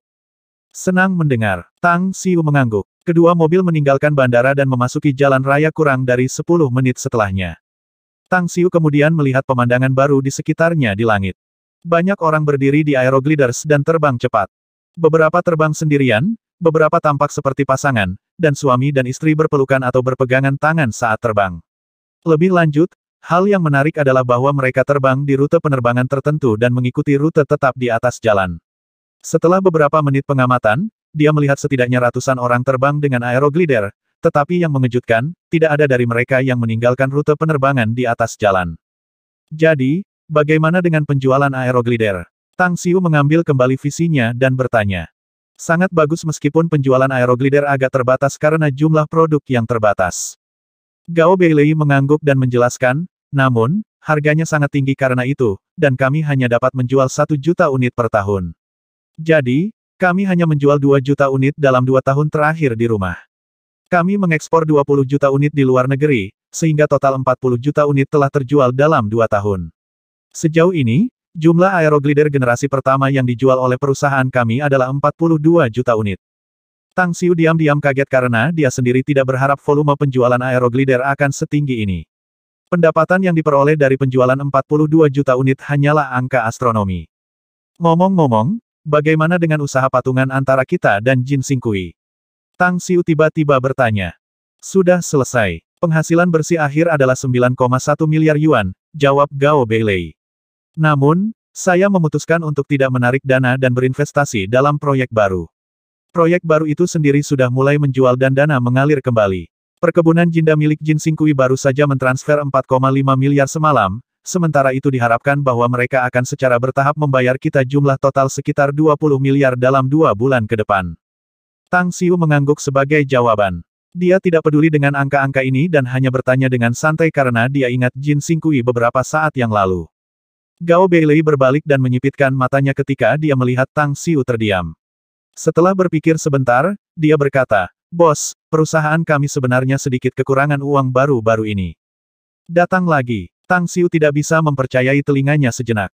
Magnificent Tang Corporation jelas merupakan mesin penghasil uang, namun bagaimana mungkin sekarang kekurangan uang? Gao Beilei memaksakan senyum dan berkata, pendapatan bulanan perusahaan dihitung dan disimpulkan pada akhir bulan sebelum pernyataan akhir dirangkum. Kecuali untuk over kepala perusahaan 10% per bulan, sisa uang ditransfer. Ini karena proyek besar yang baru saya mulai baru-baru ini, jadi perusahaan sekarang kekurangan dana. Proyek apa itu sebenarnya? Tang Xiu bertanya dengan rasa ingin tahu. Dia awalnya berpikir bahwa peti Magnificent Tang Corporation penuh dengan uang, sehingga dia bisa menerima sejumlah besar uang setiap hari. Agak tidak terduga untuk mendengar bahwa perusahaan kekurangan dana tepat ketika dia kembali ke Shanghai dan bertemu dengan manajer umum perusahaan. 1255. Ini proyek pariwisata. Saya memberikan proposal untuk memulai proyek ini kepada Kang Xia 2 bulan lalu. Gao Beilei menjelaskan, dia dan para eksekutif perusahaan telah membahas proyek dan menyetujuinya mengingat potensi yang ditawarkannya. Tetapi kami kekurangan sejumlah dana yang dibutuhkan ketika kami akan memulai proyek baru-baru ini. Saya akan bertanya kepada Kang Xia tentang hal itu, tetapi saya tidak berharap Anda akan tiba-tiba kembali. Berapa biaya proyek wisata ini, tepatnya? Tanya Tang Xiu. Gao Beilei menjawab, menurut anggaran sebelumnya, kita kurang. Tang Xiu mengangkat tangannya untuk memotongnya terus terang dan berkata, saya tidak perlu mendengar anggaran sebelumnya. Yang saya tanyakan adalah total investasi proyek ini. Berapa harganya? Sekitar 80 miliar yuan, kata Gao Beilei. Huf. Tang Xiu tidak bisa menahan nafas panjang. Proyek pariwisata yang membutuhkan 80 miliar yuan adalah sesuatu yang tidak pernah dia harapkan, jadi dia tidak bisa membantu tetapi segera bertanya, beritahu saya tentang proyek pariwisata ini terlebih dahulu. Itu karena pemerintah ingin mengembangkan pulau mata air surgawi di Laut Cina Selatan. Untuk menarik investor dan bisnis di sana, negara mengadakan tender, dan Magnificent Tang Corporation memenangkan tender, sedangkan 80 miliar adalah dana yang dibutuhkan untuk mengembangkan seluruh pulau. Eksekutif senior perusahaan dan saya telah melakukan analisis. Jika kita dapat mengembangkan pulau musim semi surgawi ini di Laut Cina Selatan secara keseluruhan, kita dapat menjadikannya sebuah situs wisata indah seperti mimpi yang dapat menarik wisatawan dari seluruh dunia. Secara keseluruhan, ini adalah investasi jangka panjang yang akan terus menghasilkan pendapatan bagi perusahaan di masa depan. Tang Xiu merenungkan hal itu sebentar dan kemudian langsung mengeluarkan ponselnya. Setelah menekan nomor sel dan teleponnya diangkat, dia terkekeh dan dengan lembut berkata, bagaimana bisnisnya, Brother Miao? Kakak Tang, kau benar-benar sial, sudah 3 tahun. Saya belum pernah melihat atau menerima panggilan dari Anda selama 3 tahun terkutuk ini. Saya telah mencari Anda, dan saya diberitahu bahwa Anda pergi ke tempat pengasingan, Dewa tahu di mana untuk berkultivasi dan Anda tidak dapat menghubungi saya. Namun, hal pertama yang Anda tanyakan kepada saya setelah saya menunggu telepon Anda adalah tentang bisnis saya. Sialan, tidak bisakah kau setidaknya memberitahuku kalau kau merindukanku atau hal lain? Gerutuan Miao Wentang datang dari telepon. Dia terdengar pahit. Hahaha, oke, salahku. Aku mengakuinya. Tang Xiu tidak bisa menahan tawa dan berkata, bagaimanapun juga. Saya sangat merindukanmu, Brother Miao, jadi bisakah kita bicara tentang bisnis sekarang? Kamu, sialan. Baiklah, ceritakan. Bisnis apa yang ingin Anda bicarakan dengan saya? Miao Wentang mendengus lagi dari telepon. Ini tentang Heavenly Spring Island, 160 miliar yuan siap dijual. Apakah Anda tertarik untuk menerima tawaran itu? Tang Xiu bertanya. Datang lagi. Berapa banyak? Suara Miao Wentang berseru dari telepon. 160 miliar, kata Tang Xiu. Saudara Tang, Anda sebenarnya mempraktikkan kredo saudara adalah saudara, tetapi bisnis adalah bisnis, bukan? Suara pahit Miao Wentang menjawab, saya tahu Magnificent Tang Corporation mengambil alih pulau itu dengan miliaran yuan, namun Anda ingin menjualnya kepada saya seharga 160 miliar. Apakah Anda pikir kakak Anda Miao adalah kantong uang yang penuh atau semacamnya? Hei, dengarkan aku dulu, kan? Tang Xiu terkekeh dan berkata, perusahaan saya memang mendapatkan Heavenly Spring Island untuk beberapa miliar, tetapi Anda juga tahu nilai pulau ini kemungkinan lebih dari sekadar miliaran, bukan? Bukannya kita bersaudara bisa membuatnya lebih dengan berjuang keras bersama, bukan begitu? Ah, jadi itu maksudmu? Miao Wentang mengangguk dan menghela nafas. Kamu bisa dihitung sebagai bos terbesar di Shanghai sekarang, kakak. Mungkin itu hanya akan membawa Anda beberapa tahun sebelum melangkah lebih jauh sebagai tokoh terbesar di negara ini. Mengingat seberapa cepat Anda memanjat, Anda bahkan dapat mencapai puncaknya segera. Baiklah, katakan padaku semua yang ingin kau katakan, Kak Tang. Jika Anda memiliki 160 miliar yuan, perusahaan saya akan bertanggung jawab untuk menjadikan Heavenly Spring Island menjadi salah satu kawasan wisata top dunia. Mengingat tren pengembangan jangka panjang, pulau ini pasti akan menjadi mesin penghasil uang super nanti. Miao Wentang merenung sejenak dan kemudian bertanya, saya tidak akan menanyakan hal-hal sepele, Brother Tang. Tapi ada satu hal yang perlu saya tanyakan pada Anda. Apakah Anda benar-benar yakin Heavenly Spring Island akan menjadi kawasan wisata top dunia dan menjadi mesin penghasil uang? Anda mendapat jaminan saya tentang itu, jawab Tang Xiu belak-belakan. Setelah beberapa menit merenung, Miao Wentang perlahan berkata, Brother Tang, meskipun grup Miao telah berkembang pesat dalam beberapa tahun terakhir, total aset perusahaan saya masih kurang dari 50 miliar. Tidak mungkin bagi saya untuk menyediakan 160 miliar yuan. Bagaimana kalau Anda menghubungi beberapa orang lagi? Atau tunggu sampai saya menghubungi beberapa orang untuk mengembangkan pulau surgawi ini bersama. Kita bisa berbagi dalam hal ini, saya pikir. Tang Xiu memikirkannya dan berkata, baiklah, maka saya akan menarik beberapa string untuk membangun jembatan. Apa pendapat Anda tentang Long Zhengyu, Jin Xingqi, Gu Changmin, Zhang Yueming, keluarga Bao Beijing, dan Brother Cao Mingzhen? Saya kenal dengan Long Group dan tidak punya masalah dengan Brother Cao karena saya memiliki kerja sama dengan mereka. Miao Wentang berpikir sejenak dan melanjutkan, saya juga akrab dengan Jin Xingqi, Gu Changmin, dan Zhang Yueming, jadi saya juga tidak akan kesulitan bekerja sama dengan mereka. Tapi saya tidak terlalu akrab dengan keluarga Bao Beijing. Setelah mendengarkan kekhawatiran Miao Wentang, Tang Xiu tersenyum menjawab, ya, Bai Tao adalah teman saya, dan Baus adalah sekelompok orang yang bisa kita kenal. Namun, saya masih berpikir bahwa kita semua menambahkan hingga memberikan 160 miliar yuan masih akan mempengaruhi bisnis utama kami, jadi saya akan memperkenalkan Anda kepada satu orang dari keluarga lain dari Beijing. Dia adalah Qin Shaoyang dari keluarga Qin. Ah, aku tahu tentang mereka. Qins of Beijing memang memiliki sumber daya keuangan yang kuat dan reputasi yang baik di komunitas bisnis. Miao Wentang menjawab, saya pikir itu layak sekarang, Saudara Tang. Kalau begitu, ambil posisi pemimpin.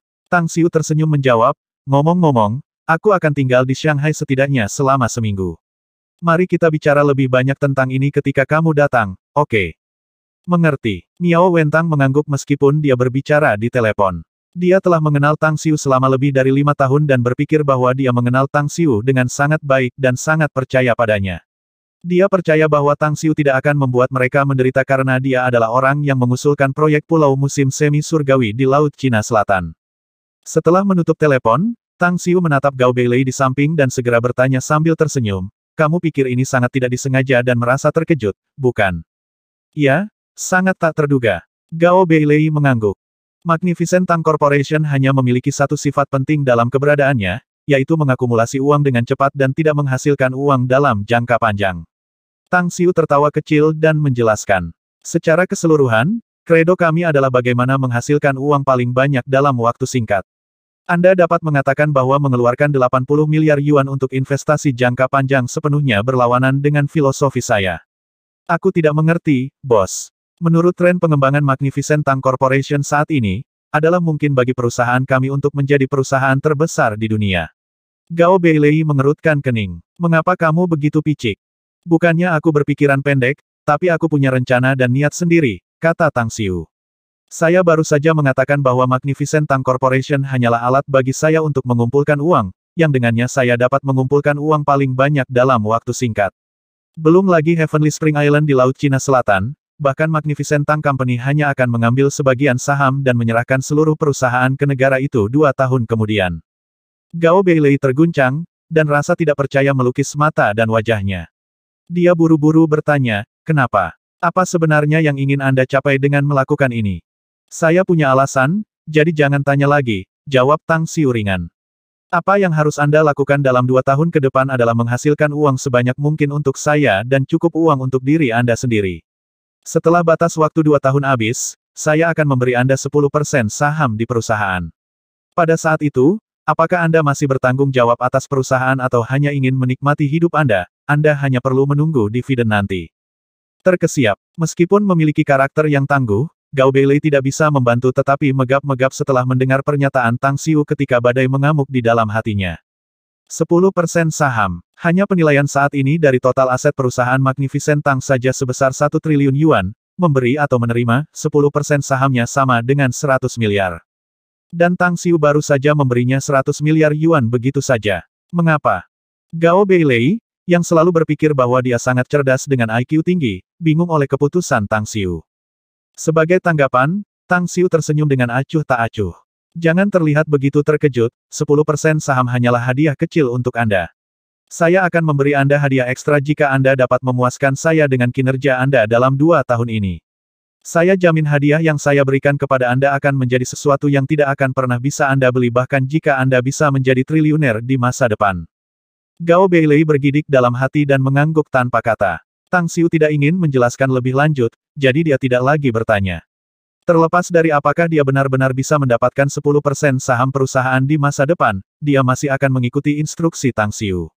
Dia hanya bisa bekerja keras dan lebih serius di tempat kerja jika dia ingin mendapatkan hadiah yang begitu tampan. Mobil-mobil bergerak cepat. Saat duduk di kursi belakang, pikiran Tang Xiu penuh dengan pikiran, memikirkan masa depan Magnificent Tang Corporation. Kepergiannya dari bumi ke dunia immortal 2 tahun kemudian tidak bisa dihindari. Kemungkinan besar, keluarganya juga akan pergi, jadi tidak perlu bagi Magnificent Tang Corporation untuk eksis lagi begitu dia pergi. Namun, beberapa orang masih akan tetap di sini. Misalnya, keluarga Ouyang Lulu. Meskipun orang tua, kakek nenek, saudara kandung, dan sejumlah kecil kerabatnya akan mengikuti mereka, masih ada banyak orang lain di keluarga Ouyang. Dia berencana untuk memberikan sebagian saham dari Magnificent Tang Corporation kepada keluarga Ouyang, dan itu bisa dihitung sebagai mas kawin untuknya. Selain mereka, ada juga keluarga Mu Beijing, kerabat Zhang Xinya dan Zhang Xinyu, kerabat Sue Yu di wilayah Miao, dan banyak lainnya. Tang Xiu tidak ingin menyesal saat meninggalkan mereka. Dia mengambil orang yang mereka cintai. Namun, meninggalkan kerabat mereka yang tetap tinggal di bumi dengan sejumlah saham dari Magnificent Tang Corporation sudah cukup. Tiba-tiba, Tang Xiu mengingat orang lain, seorang wanita. Dia mengeluarkan teleponnya dan memutar nomor sel Chen Xiaowan. Setelah teleponnya diangkat, teriakan Chen Xiaowan yang terkejut dan bahagia datang dari telepon, "Di mana kamu mati, saudaraku? Kamu bahkan berani melupakan adikmu sendiri." Tang Xiu menjauhkan ponsel dari telinganya sampai suaranya sedikit kencang. Kemudian, dia tersenyum kecut dan menjawab, "Bagaimana aku bisa melupakanmu, Sis Xiaowan? Hanya saja aku punya sesuatu untuk ditangani sendiri yang berlangsung 3 tahun. Bagaimanapun, saya baru saja kembali ke Shanghai dari luar negeri dan sekarang sedang dalam perjalanan ke Magnificent Tang Corporation dari bandara, jadi saya punya waktu untuk menelepon Anda. Tang Xiu dan Chen Xiaowan memilih tempat dan waktu untuk bertemu, lalu Tang Xiu menutup telepon. Tang Xiu tidak bisa menahan perasaan hangat di dalamnya setelah mengingat semua berbagai pengalaman yang ia miliki dengan Chen Xiaowan. Chen Xiaowan telah lama menganggapnya sebagai adik lelaki dan merawatnya dengan baik, sesuatu yang membuatnya merasa hangat dan bahagia. Perasaan yang dimilikinya terhadapnya bukanlah jenis kasih sayang antara pria dan wanita, melainkan semacam cinta dan pengakuan keluarga, dan dia menganggapnya sebagai kakak perempuan.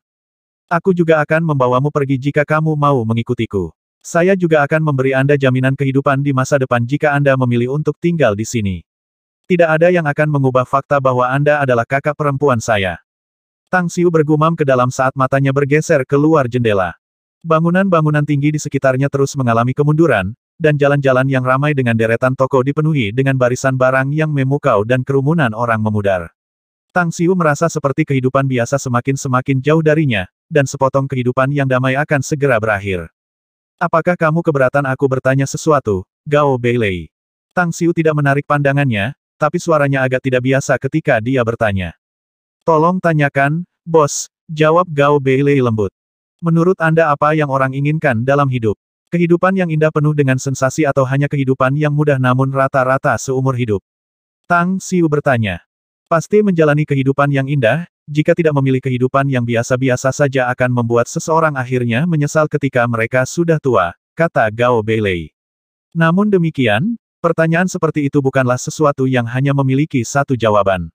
Setiap orang punya ide berbeda. Beberapa pasti menginginkan kehidupan yang luar biasa, sedangkan yang lain ingin memiliki kehidupan yang lembut dan mudah. Tang Xiu sedikit terdiam. Jawaban Gao Beilei agak ambigu dan tidak berbeda dengan tidak menjawab. Namun, dia juga menyadari bahwa tidak ada jawaban tunggal untuk pertanyaan ini. Setiap orang memiliki ide dan impian mereka sendiri. Setiap orang memiliki tujuan yang berbeda karena ide mereka berbeda. Tiba-tiba, Tang Xiu menatap keluar jendela dan segera berkata, berhenti dan parkir. Kedua mobil itu berhenti. Tang Xiu tidak menunggu bawahannya untuk membuka pintu dan keluar langsung.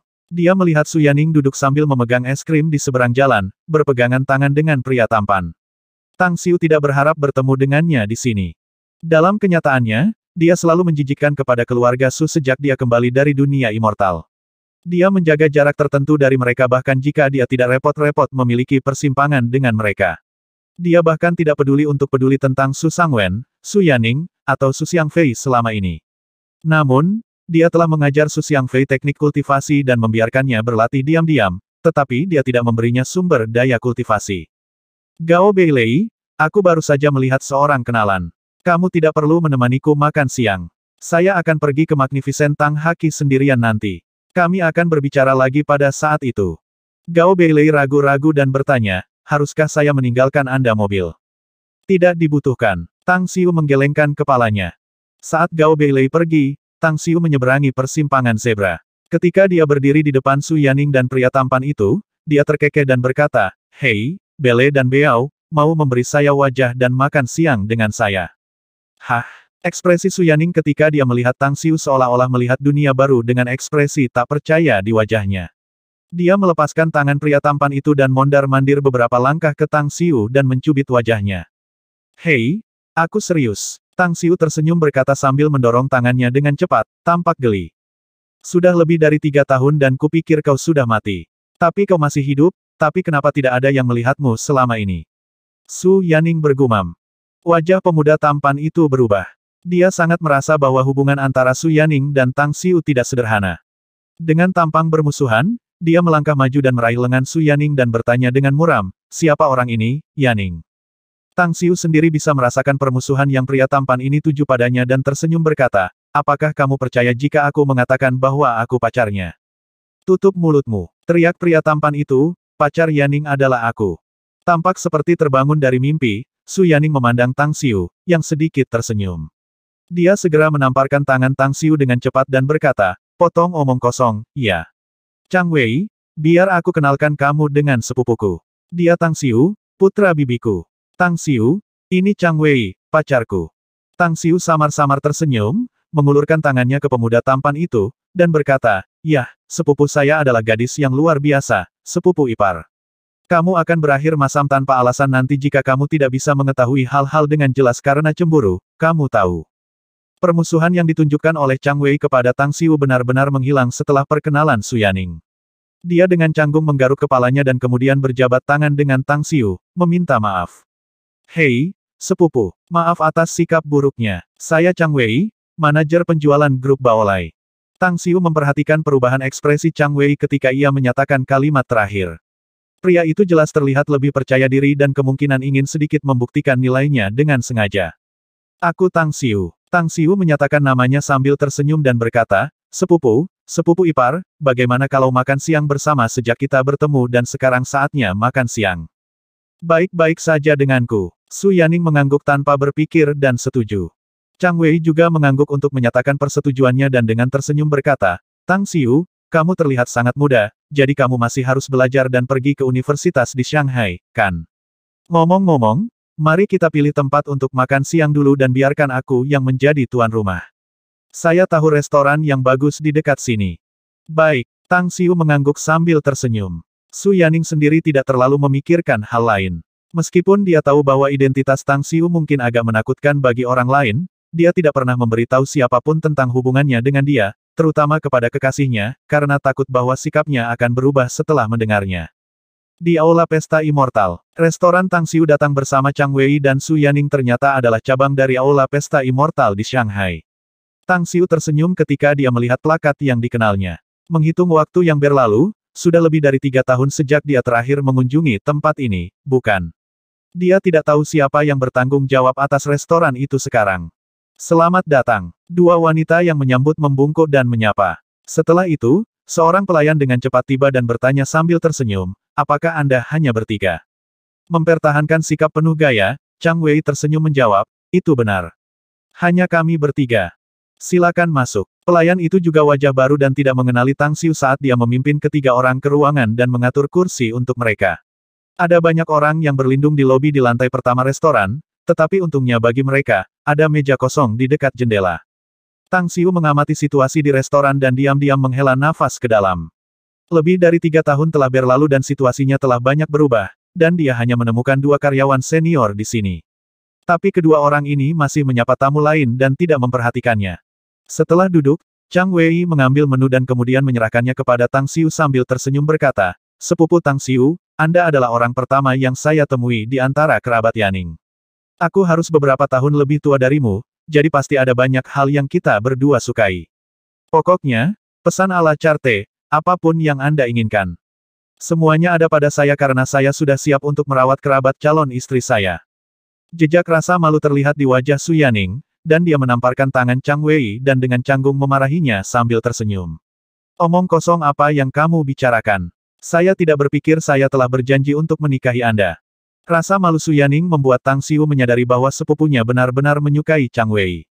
Oleh karena itu, dia mengangguk sambil tersenyum dan memesan 6 hidangan spesial paling terkenal dan termahal dari Everlasting Fish Hall. Dia kemudian mengembalikan menu ke Chang Wei dan tersenyum, "Saya sudah memilih piring, sepupu ipar. Apakah Anda ingin menambahkan lebih banyak?"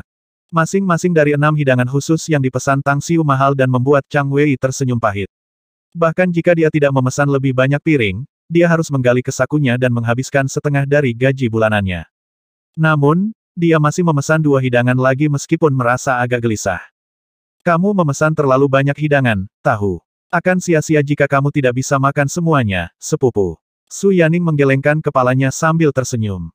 "Tidak masalah. Saya merasa sangat senang, Anda tahu." Tang Xiu tertawa kecil. Chang Wei hanya bisa memutar matanya diam-diam dan sedikit terdiam. "Anda merasa bahagia. Anda tidak tahu saya hanya menghabiskan setengah bulan dari gaji saya untuk sekali makan, bukan? Bagaimana kita bertiga makan semua hidangan ini? Sebagian besar dari mereka pasti akan sia-sia." Saat Chang Wei menyaksikan pramusaji pergi dengan wajah tertekan, sudut matanya menangkap sosok yang sudah dikenalnya. Matanya langsung menyala dan berkata, "Yaning, Tang Xiu, saya baru saja melihat seorang kenalan. Saya akan menyambutnya terlebih dahulu." "Baik." Tang Xiu dan Su Yaning mengangguk pada saat bersamaan. Setelah Chang Wei pergi, Su Yaning tersenyum berkata, "Hei, ayo buat kesepakatan di sini. Jangan katakan apapun tentang identitasmu dan makanan ini hari ini adalah hadiahmu, mengerti? Kamu belum menikah dengannya, sepupu. Kenapa Anda begitu protektif terhadap pria Anda? Tang Xiu memaksakan senyum masam. Siapa yang melindungi pria siapa? Su Yaning memutar matanya dan dengan cepat balas menembak, ini situsmu, untuk memulai. Apakah Anda bahkan perlu membayar untuk makan di sini? Tang Xiu tidak bisa menahan tawa sebagai tanggapan. Di pintu masuk, Chang Wei berjalan menuju kenalannya dan dengan tergesa-gesa memanggil pria itu sambil tersenyum ketika dia berada 6 meter lebih jauhnya darinya. Kemudian, dia buru-buru mengulurkan tangannya dan tersenyum. General Manager Wang, saya tidak pernah berpikir akan bertemu Anda di sini. Apakah kamu datang ke sini untuk makan siang? Pria bernama General Manager Wang adalah pria berperut buncit dan pria paruh baya yang tampak layak. Setelah melihat Chang Wei, dia hanya mengangguk sebagai tanggapan dan bahkan tidak berjabat tangan dengannya. Dia menjawab dengan ringan, ini hanya makan siang. Apakah Anda di sini untuk makan siang juga, Manajer Chang? Masakan di sini cukup mahal, kan? Meskipun Chang Wei sangat jijik dengan manajer umum Wang ini, pria itu masih atasannya dan orang kedua di perusahaannya. Karena itu, dia hanya bisa dengan patuh tersenyum menanggapi dan berkata, ya, saya bertemu dengan seorang kerabat pacar saya, jadi saya mengundangnya untuk makan siang di sini. Tidak ada yang bisa saya lakukan selain menahan rasa sakit tidak peduli seberapa mahal piringnya, kan? Ngomong-ngomong, apakah kakak ipar ini, General Manager Wang? Dia sangat cantik. Apakah Anda ingin datang ke meja kami dan membiarkan saya memperlakukan Anda hari ini? Baik, General Manager Wang belum berbicara, tetapi wanita muda di sebelahnya mengangguk dan menerima. Namun, tanggapannya yang cepat, di luar harapan Chang Wei. Bahkan General Manager Wang sendiri melontarkan tatapan menegur padanya. Undangan itu hanya lelucon, tetapi Chang Wei tidak berharap bahwa pihak lain akan menerimanya dengan segera. Merasa tak berdaya dan putus asa, tidak ada yang bisa dilakukan Chang Wei selain menguatkan dirinya ke depan. General Manager Wang, kakak ipar, silakan masuk. General Manager Wang, tampak agak dingin dan dengan acuh tak acuh berkata, dia putriku. Apa? Chang Wei menatap kosong dan tampak malu sesudahnya. Dia buru-buru berkata, saya minta maaf karena tidak dapat mengetahui siapa Anda, sehingga berbicara salah. General Manager Wang, silakan masuk. Kamu benar-benar tidak punya mata, kan?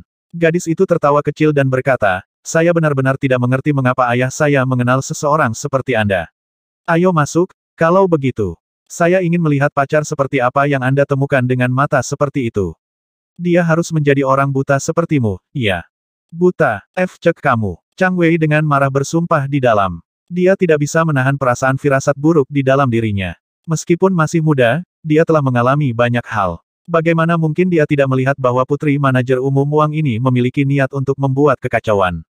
Tiba-tiba, dia diam-diam menyesal menjilat pantat pria ini dan menyapanya. Dia hanya mencari kemalangan untuk dirinya sendiri. Segera setelah itu, Chang Wei membawa General Manager Wang dan putrinya dan kembali ke Tang Xiu dan Su Yaning. Ada ekspresi tak berdaya di wajahnya saat dia memperkenalkan mereka. Yaning, Tang Xiu, ini atasan saya, General Manager Wang dan putrinya. General Manager Wang, ini pacarku, Su Yaning dan ini sepupunya.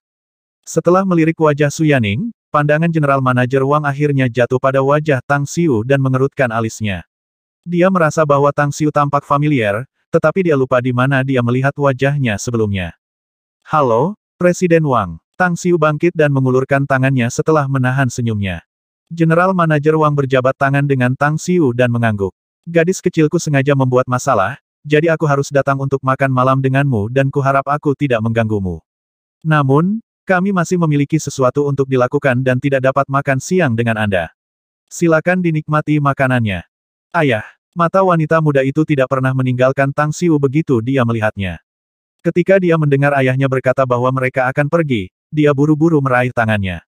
Di sisi lain, Tang Xiu merasa jijik dengan cara wanita muda ini memandangnya. Dia merasa seperti sedang dilirik oleh seorang wanita cabul lapar. Dia bahkan bisa merasakan dari auranya bahwa dia baru saja berhubungan eskes dengan seorang pria setidaknya 2 jam yang lalu.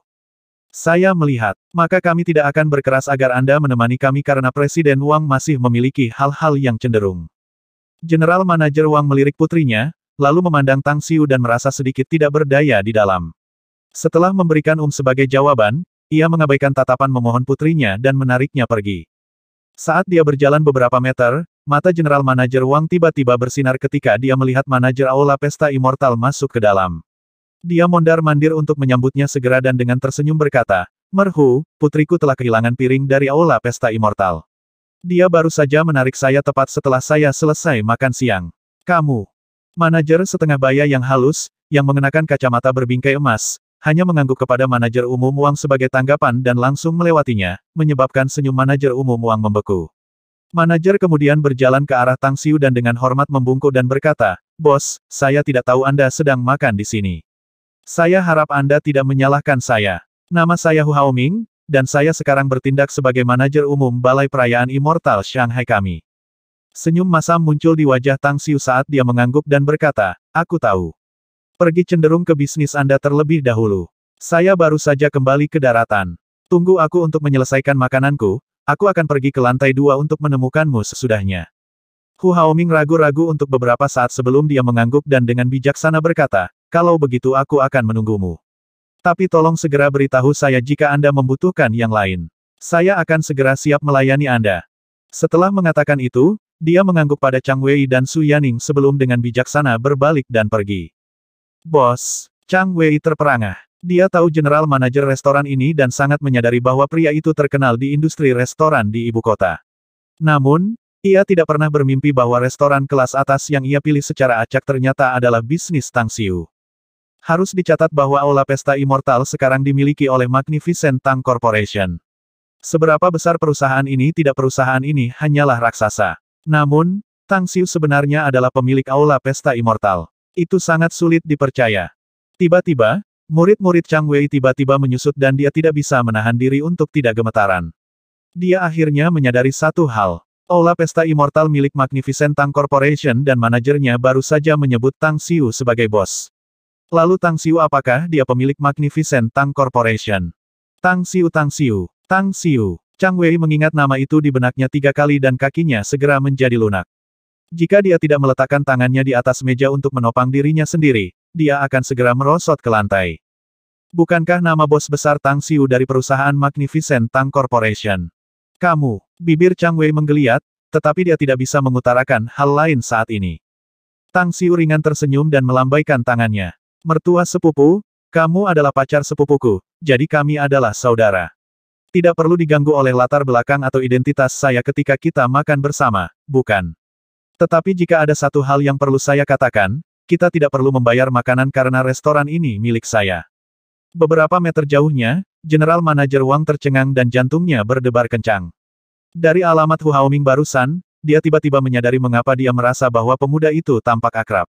Itu karena dia adalah pemilik Aula Pesta Immortal ini dan bos besar perusahaan Tang Magnificent. "Saya sangat bodoh dan bodoh." Dengan penyesalan yang mendalam di dalam hatinya, General Manager Wang akan benar-benar ingin menamparkan wajahnya sendiri dan mulut besarnya jika tidak ada begitu banyak orang yang hadir. Siapa Tang Xiu? Dia adalah bos besar perusahaan Magnificent Tang dan Dr. Divine yang terkenal di Cina. Berapa banyak orang yang ingin makan bersamanya di dunia ini? Namun mereka tidak memiliki kualifikasi. Bagaimana dengan dirinya sendiri? Itu adalah kesempatan sekali seumur hidup untuk disukai dia, namun dia adalah orang yang menolaknya sendiri. Jika masalah ini diketahui siapapun, mereka pasti akan menunjuk ke hidungku dan memanggilku bodoh, kan? General Manager Wang mengeluarkan senyum yang lebih buruk daripada menangis. "Ada apa denganmu, ayah?" Meskipun wanita muda itu merasa menyesal karena tidak bisa makan dengan pria super tampan itu, dia melihat ekspresi aneh di wajah ayahnya dan buru-buru bertanya. "Putriku terkasih, ayah tidak mendengarkanmu dan hanya melewatkan kesempatan untuk memeluk pohon besar," kata General Manager Wang dengan getir. "Apa maksudmu?" Wanita muda itu bingung. "Apakah Anda tahu tentang Magnificent Tang Corporation?" tanya General Manager Wang dengan berbisik. "Mengapa? Apakah ada orang di China yang tidak mengenal perusahaan ini?" Wanita muda itu mengangguk dan berkata, "Mereka yang tidak tahu perusahaan ini pasti alien yang baru saja kembali dari luar angkasa." "Kamu tahu? Anak muda tadi adalah Tang Xiu, pemilik Magnificent Tang Corporation," kata General Manager Wang dengan getir. "Apa?" seru wanita muda itu. General Manager Wang buru-buru meraih tangan gadis itu dan menuju setengah berlari. Meskipun dia penuh penyesalan, dia diam-diam bersyukur bahwa Chang Wei adalah sepupu ipar Tang Xiu. Dia memutuskan untuk tidak mengambil sikap di depan Chang Wei lagi di masa depan dan bahkan akan memperlakukannya sebagai leluhurnya yang masih hidup. Di aula, Su Yaning menarik Chang Wei untuk duduk, tetapi pria itu sendiri merasa seperti sedang duduk di atas bantal yang penuh dengan jarum. Duduk dan makan bersama Tang Xiu, bos besar perusahaan Magnificent Tang, adalah sesuatu yang tidak pernah berani dia bayangkan sebelumnya. Dia ingat bagaimana dia pamer di depan Tang Xiu sebelumnya dan bahkan dengan sengaja memperkenalkan dirinya dan menekankan tempat kerja dan identitasnya. Tapi sekarang, dia hanya merasa malu dan berharap ada lubang yang bisa dia gali dan kubur sendiri. Melihat ekspresi Chang Wei, Su Yaning tiba-tiba merasakan sakit kepala dan berkata, "Aku tahu itu. Seandainya saya tahu ini akan berubah seperti ini, saya akan menyarankan memilih restoran lain untuk makan siang sebelumnya. Aku tahu kita tidak akan makan enak memandangnya seperti ini, kau tahu." Tang Xiu juga bersuara ringan dalam hati, tetapi dia bisa memahami perasaan Chang Wei dan berkata sambil tersenyum, "Sepupu ipar, tidak perlu merasa dan bertindak begitu terkendali di depan saya, Anda tahu. Walaupun saya pemilik Magnificent Tang Corporation, saya hanya orang biasa seperti orang lain. Selain itu, Su Yaning juga sepupu saya dan Anda adalah temannya. Hanya hubunganmu dengannya saja sudah cukup karena kalian berdua saling mencintai, sehingga membuat kami saudara. Saya harap Anda dapat memperlakukan sepupu saya dengan baik di masa depan."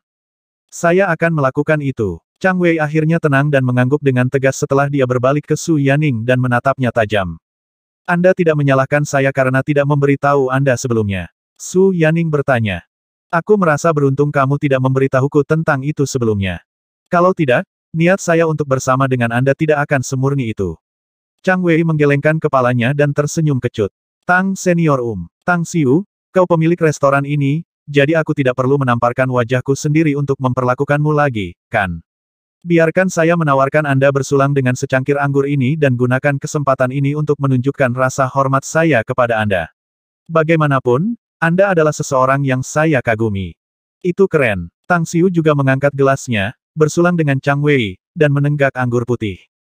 Makan siang berakhir dengan Tang Xiu dan Su Yaning menikmatinya sepenuhnya, sementara Chang Wei masih agak terkendali. Kemungkinan dia tidak bisa sepenuhnya menikmati hidangan. Setelah makan siang, Su Yaning dan Chang Wei pergi, tetapi Su Yaning memberitahu Tang Xiu sebelum pergi bahwa seluruh keluarganya sekarang tinggal di Shanghai, dan dia berharap bahwa dia akan mengunjungi dan makan di rumah mereka jika dia punya waktu luang di berikutnya beberapa hari. Selanjutnya, Tang Xiu bertemu dengan General Manager Everlasting Fish Hall, Hu Haoming, dan mengobrol sebentar. Dia kemudian pergi, naik taksi, dan bergegas ke markas Magnificent Tang Corporation. Di Taman Industri Magnificent Tang. Kantor perusahaan itu sendiri terletak di tepi terluar dari kawasan industri. Ketika Tang Xiu turun dari taksi, dia menatap lusinan bangunan tinggi dan diam-diam merasa bahagia. Dia sendiri adalah perancang dari markas besar perusahaan itu sendiri, dan setelah melihat ke atas dari tanah, dia dapat mengatakan bahwa konstruksi bangunan itu menekankan efeknya jauh lebih baik daripada yang dia bayangkan.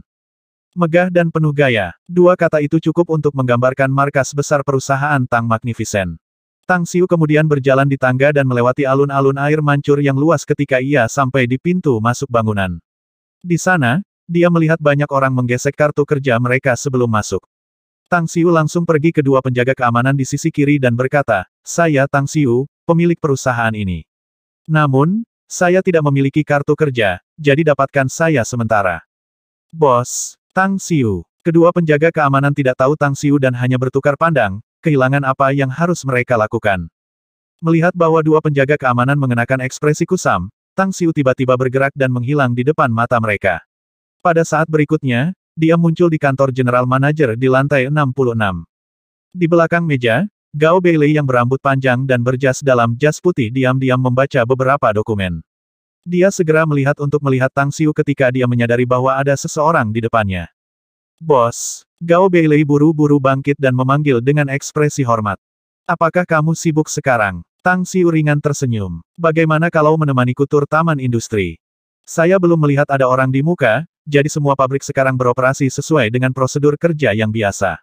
Apakah Anda memiliki tanaman tertentu yang ingin Anda kunjungi, mungkin?" Gao Beilei bertanya. "Saya ingin mengunjungi tempat pembuatan bir, mengunjungi sisanya adalah opsional," kata Tang Xiu ringan. "Baik." Gao Beilei mengangguk dan memanggil sekretaris kantor melalui telepon PABX. Ketika sekretaris wanita tampan mengenakan sepatu hak tinggi dan jas merah mengetuk pintu dan masuk, dia memandang Tang Xiu dan terkejut. Meja kerjanya tepat di luar kantor, tetapi dia belum pernah melihat orang asing ini memasuki kantor manajer umum sebelumnya. Tiba-tiba, dia merasa bahwa Tang Xiu akrab, dan setelah mengingat-ingatannya, dia tiba-tiba gemetar dan bertanya dengan ragu-ragu di wajahnya, bukankah kamu bos Tang? Zhou kecil, ini adalah bos perusahaan kami. Hubungi manajer produksi Liu, wakil manajer umum Chen, serta direktur pabrik lainnya. Katakan pada mereka untuk bergegas, ada sesuatu yang penting di sini untuk.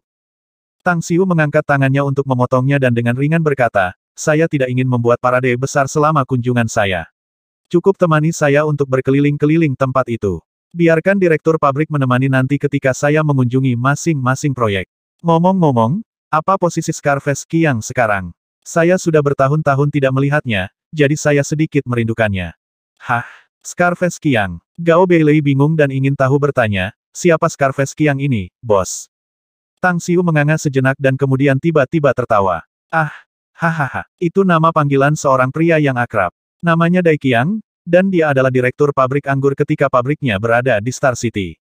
Gao Beilei segera mengerti, tapi dia ragu-ragu untuk sesaat dan kemudian berkata dengan suara rendah, Dai Qiang mengundurkan diri setengah tahun yang lalu, bos. Saya tidak tahu di mana dia tinggal saat ini. Datang lagi. Tang Xiu tiba-tiba tampak murung. Apa yang terjadi di sini? Gao Beilei dalam hati berteriak bahwa ini akan berantakan. Dia bukan bawahan langsung Tang Xiu pada saat itu. Meskipun dia telah menanyakan banyak hal tentang dia tidak pernah mendengar bahwa Tang Xiu memiliki hubungan yang baik dengan Dai Qiang.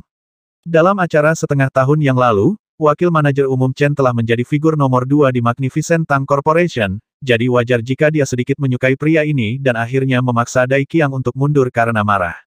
Bos, tentang ini, Tang Xiu terdiam beberapa saat.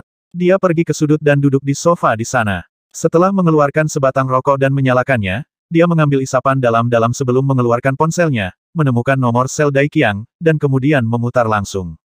Setelah beberapa waktu, teleponnya diangkat dan suara seorang lelaki mabuk keluar dari telepon.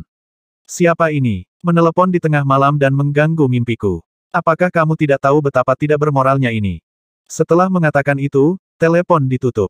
Apakah sudah di tengah malam? Tang Xiu menggeser visinya dan melihat keluar jendela. Meskipun agak dingin, waktunya tepat jam 2.30 siang. Dia mengambil napas dalam-dalam dan kemudian memutar kembali. Saat Dai Qiang hendak membuat ulah lagi, dia berbicara dengan suara yang dalam, ini aku, Tang Xiu, Scarface Qiang. Setengah menit berlalu, tetapi suara Dai Qiang tidak keluar dari telepon. Namun, Tang Xiu dapat dengan jelas mendengar napasnya keluar dari telepon. Di mana kamu sekarang? Tang Xiu bertanya. Bobos aku di Star City. Suara pahit Dai Qiang datang dari telepon. Dapatkan ke bandara Star City segera, aku akan mengirim pesawat khusus untuk menjemputmu. Tang Xiu memesan. Bawa pantatmu ke sini, apapun yang terjadi sebelumnya. Bersiaplah secara mental untuk dihukum oleh saya jika Anda adalah orang yang menyebabkan masalah, tetapi jika itu bukan kesalahan Anda, Huff. Oke, saya akan langsung ke sana. Dai Qiang segera menjawab dari ujung telepon yang lain, dan dia terdengar bersemangat. Tang Xiu menutup telepon dan memiringkan kepalanya untuk menatap Gao Beilei. Kemudian, dia melambai ke sekretaris sebagai petunjuk untuk membuatnya pergi. Setelah itu, dia menunjuk ke sofa di depannya, menyaksikan Gao Beilei duduk, dan kemudian dengan tenang berkata, saya bertemu Scarface Dai Qiang secara kebetulan di beberapa daerah pegunungan ketika saya pergi bertualang. Tapi itu semacam adegan lucu ketika saya bertemu dengannya. Pertama kali saya bertemu dengannya, dia hanyalah seorang perampok yang merampok orang yang melewati jalan, sedangkan saya adalah seorang pejalan kaki yang dirampoknya pada saat itu. Gao Beilei tidak mengucapkan sepatah kata pun, tetapi dia sangat menyadari bahwa beberapa orang di perusahaan akan dipecat. Tang Xiu melanjutkan, ketika saya pertama kali menemukan perusahaan Tang Magnificent, nektar milik Tuhan belum dimasukkan dalam daftar produk yang diproduksi. Saya sudah punya resep untuk membuatnya pada saat itu, tetapi tidak ada yang tersedia untuk memproduksinya. Saya membawa Dai Qiang dari daerah pegunungan itu ke Star City sendiri, dan kontribusinya bagi keberhasilan pembuatan bir nektar dewa tidak dapat disangkal. Alasan saya memanggilnya Scarface Qiang daripada Dai Qiang adalah karena karakternya yang baik. Setidaknya saya tahu bahwa dia tidak akan pernah menggunakan skema dan intrik, dan dia tidak akan pernah menjadi serakah ketika dia melihat uang di depan matanya. Melihat bahwa Tang Xiu berhenti berbicara pada saat ini, Gao Beilei menyela. Aku mengerti maksudmu, bos. Saya akan melaporkan kepada Anda jalannya masalah secara objektif dan adil. Namun, saya tidak berani mengatakan bahwa semua yang saya katakan adalah 100% benar. Rumit. Saya semua telinga, kata Tang Xiu. 6 bulan lalu, gudang anggur kehilangan setumpuk anggur, total 200 kotak nektar Tuhan. Gao Beili mulai menceritakan. Dai Qiang adalah direktur pabrik anggur pada saat itu. Malam itu, selain dari penjaga keamanan perusahaan yang bertugas, dia adalah satu-satunya yang memasuki gudang, dan saya telah melihat rekaman dari awal hingga akhir ketika dia pergi ke sana 3 kali. Orang yang bertanggung jawab untuk menyelidiki penyebab pencurian pada saat itu adalah Chen Liwei, wakil manajer umum perusahaan kami. Chen Liwei bergabung dengan perusahaan 2 bulan lebih awal dari saya dan dia sudah dianggap sebagai eksekutif senior di perusahaan itu. Setelah penyelidikan, ia menemukan bahwa 2 anggota tim keamanan bertanggung jawab atas pencurian dan menuduh Dai Qiang mencuri 200 kotak nektar Tuhan. Setelah itu, wakil manajer umum Chen membawa tim ke kediaman Dai Qiang. Pada saat itu, Dai Qiang dengan tegas menolak mengakui pencurian itu dan bahkan rela membiarkan tim menggeledah rumahnya untuk membuktikan bahwa dia tidak bersalah. Pada akhir hari, anggota tim keamanan menemukan 10 kotak nektar Tuhan di rumahnya, tetapi Dai Qiang dengan keras mengatakan bahwa seseorang harus meletakkannya di sana untuk menjebaknya. Namun, semua saksi dan bukti fisik menentang kesaksian Dai Qiang. Dia akhirnya memilih untuk mempertahankan sahamnya di kilang anggur dan kemudian mengundurkan diri sebagai direktur pabrik dan meninggalkan perusahaan. Saya awalnya ingin melaporkan masalah ini kepada Presiden Kang dan membiarkannya membuat keputusan. Saya mencoba untuk menghubunginya berkali-kali melalui berbagai cara tetapi tidak berhasil. Karena itu, saya hanya bisa menunda masalah ini, dan kemudian saya lupa melaporkannya karena saya terlalu sibuk. Tang Xiu dengan tenang mendengarkan penjelasan Gao Beilei dan memahami di dalam hati bahwa Magnificent Tang Corporation kemungkinan besar tidak cukup damai dalam beberapa tahun terakhir. Dia bisa mengatakan harus ada pergumulan sengit di antara manajemen puncak perusahaan, sementara Dai Qiang mungkin telah mempengaruhi atau bahkan mengganggu sumber pendapatan beberapa orang. Akhirnya, dia diperas oleh beberapa orang yang tercela. Perjuangan tidak bisa dihindari setiap kali orang berkumpul bersama, ya. Tang Xiu hanya bisa menghela nafas. Tetapi ekspresinya segera berubah dingin ketika dia dengan acuh tak acuh berkata, katakan pada Chen Liwei untuk datang menemui saya sekarang. Sangat mungkin aku akan memecahkan masalah saat aku melihatnya. Gao Beilei melamun sejenak sebelum pandangan menghina melintas di matanya. Dia benar-benar memiliki dugaan samar bahwa Chen Liwei adalah sumber masalah. Namun, pria ini sangat lihai dan dia tidak pernah menangkapnya dengan tangan merah. Selanjutnya, Chen Liwei sendiri adalah pria yang sangat cakap. Berkat dia dan bantuannya dengan karya-karyanya selama bertahun-tahun, dia tidak akan mampu membawa Magnificent Tang Corporation ke ketinggian seperti hari ini. Karena alasan ini, Gao Beilei percaya bahwa Tang Xiu tidak akan bisa mendapatkan apapun dari pria ini. Setelah beberapa saat, seorang pria parubaya yang kurus, tinggi, dan berkulit putih mengetuk pintu General Manager Office. Dia sedikit linglung ketika melihat Tang Xiu duduk di sofa sebelum dia segera mengenali identitas Tang Xiu. Dengan wajah yang terkejut, dia berjalan maju dan berkata, "Halo, bos. Saya Chen Liwei. Ini pertama kalinya aku melihatmu setelah bekerja selama 3 tahun di Magnificent Tang Corporation." Tang Xiu mengamati Chen Liwei selama beberapa waktu. Dia bisa merasakan kecenderungan jahat orang ini, yang menunjukkan bahwa dia telah membunuh cukup banyak orang sebelumnya. Selanjutnya, selain dari aura menyeramkan seperti itu, ada juga aroma tertentu setelah berhubungan eskes, yang berarti bahwa Chen Liwei baru saja berhubungan eskes dalam 2 jam terakhir. Kamu adalah Chen Liwei. Datang dan duduk bersila di depan saya, Tang Xiu melambai dan berkata dengan senyum di wajahnya yang tampan. Chen Liwei tampak hitam dan kemudian ragu-ragu. Kau memintaku untuk duduk bersila di lantai, bos. Apa yang salah? Kamu menolak. Tang Xiu bertanya sambil tersenyum. Chen Liwei menggelengkan kepalanya dengan cepat dan berkata, tidak, tidak, tidak. Saya akan melakukan apa yang Anda katakan, bos. Aku sedikit bingung mengapa. Aku yakin kamu tahu tentang identitasku yang lain. Saya seorang praktisi pengobatan Tiongkok, jadi saya secara alami peduli dengan kesehatan karyawan saya. Tang Xiu memotongnya sambil menjaga senyum di wajahnya. Aku baru saja melihatmu berjalan, dan sepertinya kau terlalu banyak bekerja dari langkahmu. Itu sebabnya saya ingin memberi Anda diagnosis apakah ada yang salah dengan tubuh Anda. Chen Liwei segera tampak lega setelah mendengar ini. Dia berjalan ke depan Tang Xiu dan kemudian duduk bersila. Kemudian, dia tersenyum berkata, saya sangat tersentuh dengan belas kasihan bos untuk bawahannya. Saya pasti akan bekerja lebih keras di masa depan untuk membuat Magnificent Tang Corporation kami lebih cemerlang. Kamu tidak akan pernah memiliki kesempatan itu. Senyum di wajah Tang Xiu langsung menghilang. Saat Chen Liwei linglung, Tang Xiu mencubit kepala pria itu dan langsung melemparkan teknik rahasia untuk menjelajahi ingatannya. Jika itu 3 tahun yang lalu, Bahkan jika Tang Xiu bisa secara paksa memeriksa memori seseorang menggunakan teknik rahasia ini, sangat mungkin dia hanya akan mendapatkan beberapa ingatan yang terpisah-pisah. Tang Xiu saat ini tidak lagi seperti sebelumnya. Dia bisa dengan mudah memeriksa ingatan Chen Liwei karena pria itu sendiri tampak kesakitan. Tapi ekspresi Tang Xiu menjadi lebih acuh tak acuh semakin lama dia menjelajahi memori Chen Liwei, dan ekspresinya akhirnya berubah menjadi kemarahan. Kamu benar-benar terkutuk. 5 jari Tang Xiu mencubit keras dan langsung meretakkan tengkorak Chen Liwei, dan sebuah pukulan akhirnya mengakhiri hidup pria itu.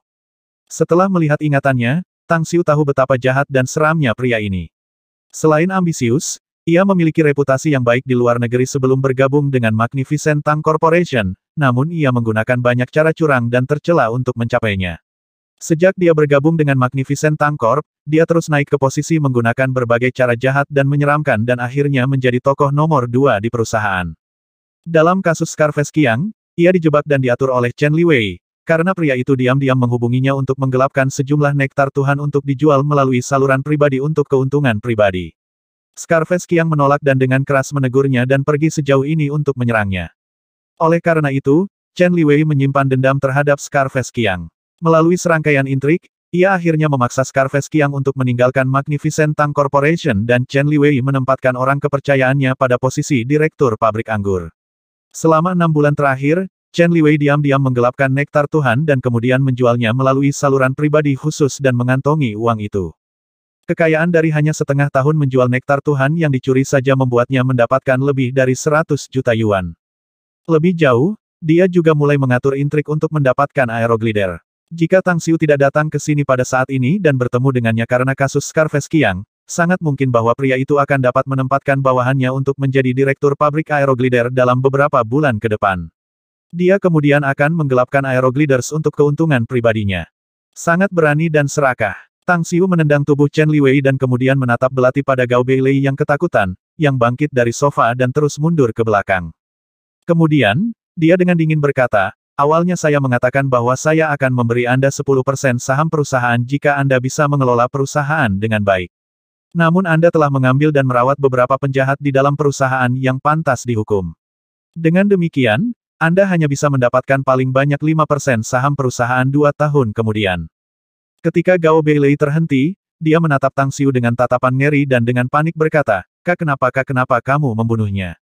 Bunuh dia? Iya, dia sudah dengan mudah mati begitu saja daripada berada di perbatasan hidup dan mati. Tang Xiu mencibir. Yang sekarang bertanggung jawab atas kilang anggur adalah Guk-Guk Chen Liwei, dan dia telah diam-diam menyalahgunakan kekuatannya untuk menggelapkan nektar Tuhan dan menjualnya untuk mencari keuntungan pribadi selama 6 bulan terakhir. Itu saja membuatnya mendapatkan lebih dari 100 juta yuan. Terlebih lagi, ia juga memulai permesinannya di pabrik aeroglider untuk menanam manusia sebagai direktur pabrik, yang dengannya ia berencana untuk semakin menumbuhkan kekayaannya. Hanya kurang dari 3 tahun demi Tuhan. Apakah Anda tahu berapa banyak uang yang ia dapatkan dari korupsi di perusahaan? Bagaimana ini mungkin? Gao Beilei bertanya dengan ragu. Aku melihat ke dalam ingatannya. Bagaimana mungkin itu salah? Tang Xiu mencibir. Itu tidak masuk akal. Gao Beilei bergidik dan tanpa sadar melangkah mundur. Bagaimana kamu bisa melihat ke dalam kenangan Chen Liwei? Kamu. Kata-katanya terhenti. Ekspresi ketakutan dan ketakutan melukis wajahnya seolah-olah dia melihat hantu di siang hari. Dia melihat Tang Xiu, yang sebelumnya duduk, melayang. Bukan hanya itu, tetapi bahkan semua benda di kantor juga mengambang. Apakah Anda tahu mengapa saya dapat dengan mudah membuat Magnificent Tang Corporation dan mengapa sangat mudah bagi saya untuk menghasilkan banyak uang?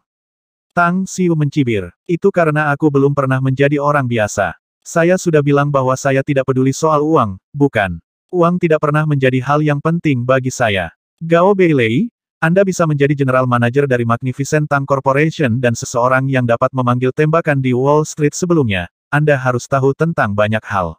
Jangan bilang kamu tidak pernah mendengar apapun tentang praktisi. Suara mendesing. Saat Tang Xiu memudar pada saat ini, sesosok tiba-tiba muncul di ruangan. Seorang lelaki yang bengkok dan relatif muda diam-diam muncul di depan Gao Beilei dan memandang Tang Xiu dengan kewaspadaan, siap melindungi Gao Beilei. Tang Xiu mengerutkan alisnya dan tersenyum ringan. Ya, baiklah. Sepertinya Anda tahu tentang keberadaan praktisi. Bawahanmu ini tampaknya adalah satu, dan yang agak tangguh juga. Gao Beilei hanya merasa bahwa angin kencang bergoyang di depan matanya beberapa saat yang lalu, dan pengawalnya muncul di depannya dalam sekejap. Situasi menjadi kacau mengingat betapa sulitnya baginya. Keberadaan praktisi adalah sesuatu yang hanya dia dengar dari beberapa rumor, tetapi dia tidak tahu kemampuan apa yang mereka miliki. Pengawalnya adalah pria miskin yang dia bantu selama dia tinggal di Amerika Serikat. Pada saat itu, pria itu terluka dan dia menyelamatkannya. Setelah pemuda ini pulih, ia memamerkan kecakapan tempurnya dan dengan demikian terus mengikutinya. Namun dia benar-benar tidak tahu bahwa dia adalah seorang praktisi. Apa yang sebenarnya terjadi di sini, Riz? Kenapa kamu tiba-tiba muncul di hadapanku dalam sekejap? Apakah Anda benar-benar menyukai apa yang dia katakan seorang praktisi? Gao Beilei menekan panik dan ketakutannya dan dengan cepat bertanya. Pria muda itu menoleh dan meremas senyum yang lebih buruk daripada menangis, berkata, saya memang seorang praktisi, bos. Dulu saya berpikir bahwa saya sudah cukup tangguh. Tapi aku berbeda dibandingkan dengan dunia dia. Kamu memang memiliki sedikit pengetahuan diri, ya. Tang Xiu dengan acuh tak acuh tersenyum. Setelah mengatakan itu, dia dengan lembut melambaikan tangannya. Tubuh pemuda itu langsung terpental dan dengan cepat menabrak dinding, dan dia tidak bisa bergerak lagi. Untaian Qi menyapu Gao Beilei dan melemparkannya kembali ke sofa yang berlawanan. Tang Xiu kemudian melanjutkan dengan mengatakan, pembunuhan hanya kejadian biasa di antara para kultivator, bawahan Anda sangat menyadari fakta ini. Meskipun saya tidak tahu mengapa dia menyembunyikan identitasnya sebagai seorang praktisi, dia adalah bawahan Anda, jadi saya tidak akan membunuhnya. Tetap saja, Magnificent Tang Corporation adalah milikku, dan penampakan tumor jahat seperti Chen Liwei mengharuskanku bertindak untuk menghilangkannya. Gao Beilei secara bertahap menyingkirkan rasa takut di hatinya. Dia menatap Tang Xiu dan bertanya, bisakah saya mengundurkan diri? Aku tidak akan berhenti atau terus mengundurkan diri, kata Tang Xiu dengan tenang. Paling-paling, aku hanya merasa sedikit menyesal. Namun, perlindungan yang dikenakan Kang Xia padamu akan ditarik. Kang Xia, perlindungan. Gao Beilei bingung dan bertanya, apa maksudmu dengan itu? Kalian, keluar. Tang Xiu bertepuk tangan dan dengan ringan berkata. Tiba-tiba, dua pria dan dua wanita muncul di kantor tiba-tiba. Keempat orang dengan cepat memberi hormat dan dengan hormat berkata, Yang Mulia. Kalian harus melindungi keselamatan Gao Beilei dalam beberapa tahun terakhir, kan? Tang Xiu mengangguk pada mereka dan berkata, terima kasih atas kerja kerasmu. Tapi kalian tidak perlu tinggal untuk melindunginya lagi jika dia bersikeras untuk mengundurkan diri nanti. Diakui. Keempat orang itu menjawab dengan hormat. Tang Xiu merenung sejenak sebelum dia mengambil pena dan kertas dan dengan cepat menulis lebih dari 20 nama orang. Setelah itu, dia melemparkannya ke salah satu dari mereka dan memerintahkan, pergi ke kilang anggur dan buang direkturnya. Berikan orang-orang dalam daftar pemukulan parah juga dan peras mereka untuk mencari tahu berapa banyak mereka telah digelapkan dari korporasi untuk keuntungan pribadi mereka selama ini. Seret mereka dan buang setelah itu. Setuju. Keempat menjawab dan langsung menghilang. Dengan wajah tidak percaya, Gao Beilei bergumam, mereka telah melindungi saya secara diam-diam selama 3 tahun terakhir. Itu benar, jawab Tang Xiu dengan tenang. Karena itulah aku mengatakan bahwa Kang Xia telah menjagamu. Keempat orang itu awalnya adalah pengawalnya, tetapi dia tiba-tiba memerintahkan mereka untuk melindungimu setelah dia pergi. Namun demikian, itu wajar. Bagaimanapun, Anda adalah manajer umum Magnificent Tang Corporation dan bertanggung jawab untuk mengelola seluruh operasi perusahaan. Jika bahkan keamanan Anda tidak dijamin, itu pasti akan memengaruhi perkembangan perusahaan. Gao Beilei mengambil napas dalam-dalam dan menghilangkan semua ketakutan di dalam hatinya, dan kemudian menyatakan dengan suara yang dalam, saya dapat memilih untuk tidak mengundurkan diri, tetapi ada pertanyaan yang perlu Anda jawab. Kamu ingin bertanya siapa aku sebenarnya, bukan? Tang Xiu tersenyum dan menjawab dengan ringan. Iya, Gao Beilei mengangguk. Tang Xiu menarik auranya dan melepaskan pria muda yang menempel di dinding. Kemudian, dia terkekeh dan bertanya, kamu seharusnya sudah mendengar tentang kultivator Cina, kan? Pria muda itu berlari ke Gao Beilei dan menjawab dengan wajah penuh hormat, saya tahu tentang para kultivator Tiongkok yang misterius, dan sistem kultivasi mereka bahkan lebih tak terduga. Jika dia tidak datang ke China dan menjadi General Manager Magnificent Tang Corporation, saya tidak akan berani datang ke China sama sekali. Sedemikian rupa sehingga saya tidak pernah mengungkap identitas saya sebagai seorang praktisi dan tetap rendah hati sejak saya tiba di Tiongkok 2 tahun yang lalu. Kamu punya pertanyaan lagi? Tang Xiu menatap Gao Beilei dan terkekeh. Gao Beilei akhirnya mengerti identitas Tang Xiu. Dia juga pernah mendengar tentang keberadaan petani di Tiongkok. Namun, dia hanya menganggapnya sebagai dongeng dan berpikir mustahil bagi para kultivator sejati untuk hidup dalam kenyataan. Tetapi sekarang setelah pandangannya terbalik, dia menyadari bahwa dia adalah katak yang melihat langit dari dasar sumur kurang pengetahuan dan tidak tahu. Tiba-tiba, ekspresinya berubah dan dia dengan penuh rasa ingin tahu bertanya, jika aku tidak salah dengar, mereka memanggilmu sebagai Yang Mulia. Kamu. Sebaiknya kamu tidak menanyakan hal-hal seperti itu karena kamu tidak memenuhi syarat untuk tahu apa-apa tentang itu. Tang Xiu ringan tersenyum. Yang perlu kamu ketahui adalah bahwa aku tidak memusuhi kamu. Saya tidak akan pernah menyakiti Anda tanpa alasan selama Anda tidak membahayakan minat saya. Yang perlu Anda lakukan adalah mengembangkan Magnificent Tang Corporation dengan baik, yang dengannya Anda akan membantu saya menghasilkan lebih banyak uang dalam 2 tahun ke depan. Gao Beilei mengerutkan alisnya dan bertanya, saya dapat menerima pernyataan Anda begitu saja dan diyakinkan jika Anda sekarang adalah orang terkaya di dunia. Tetapi mengapa Anda masih sangat membutuhkan untuk menghasilkan lebih banyak uang? Bukankah Anda mengatakan bahwa uang tidak memiliki arti penting bagi Anda tidak peduli berapa banyak itu? 1260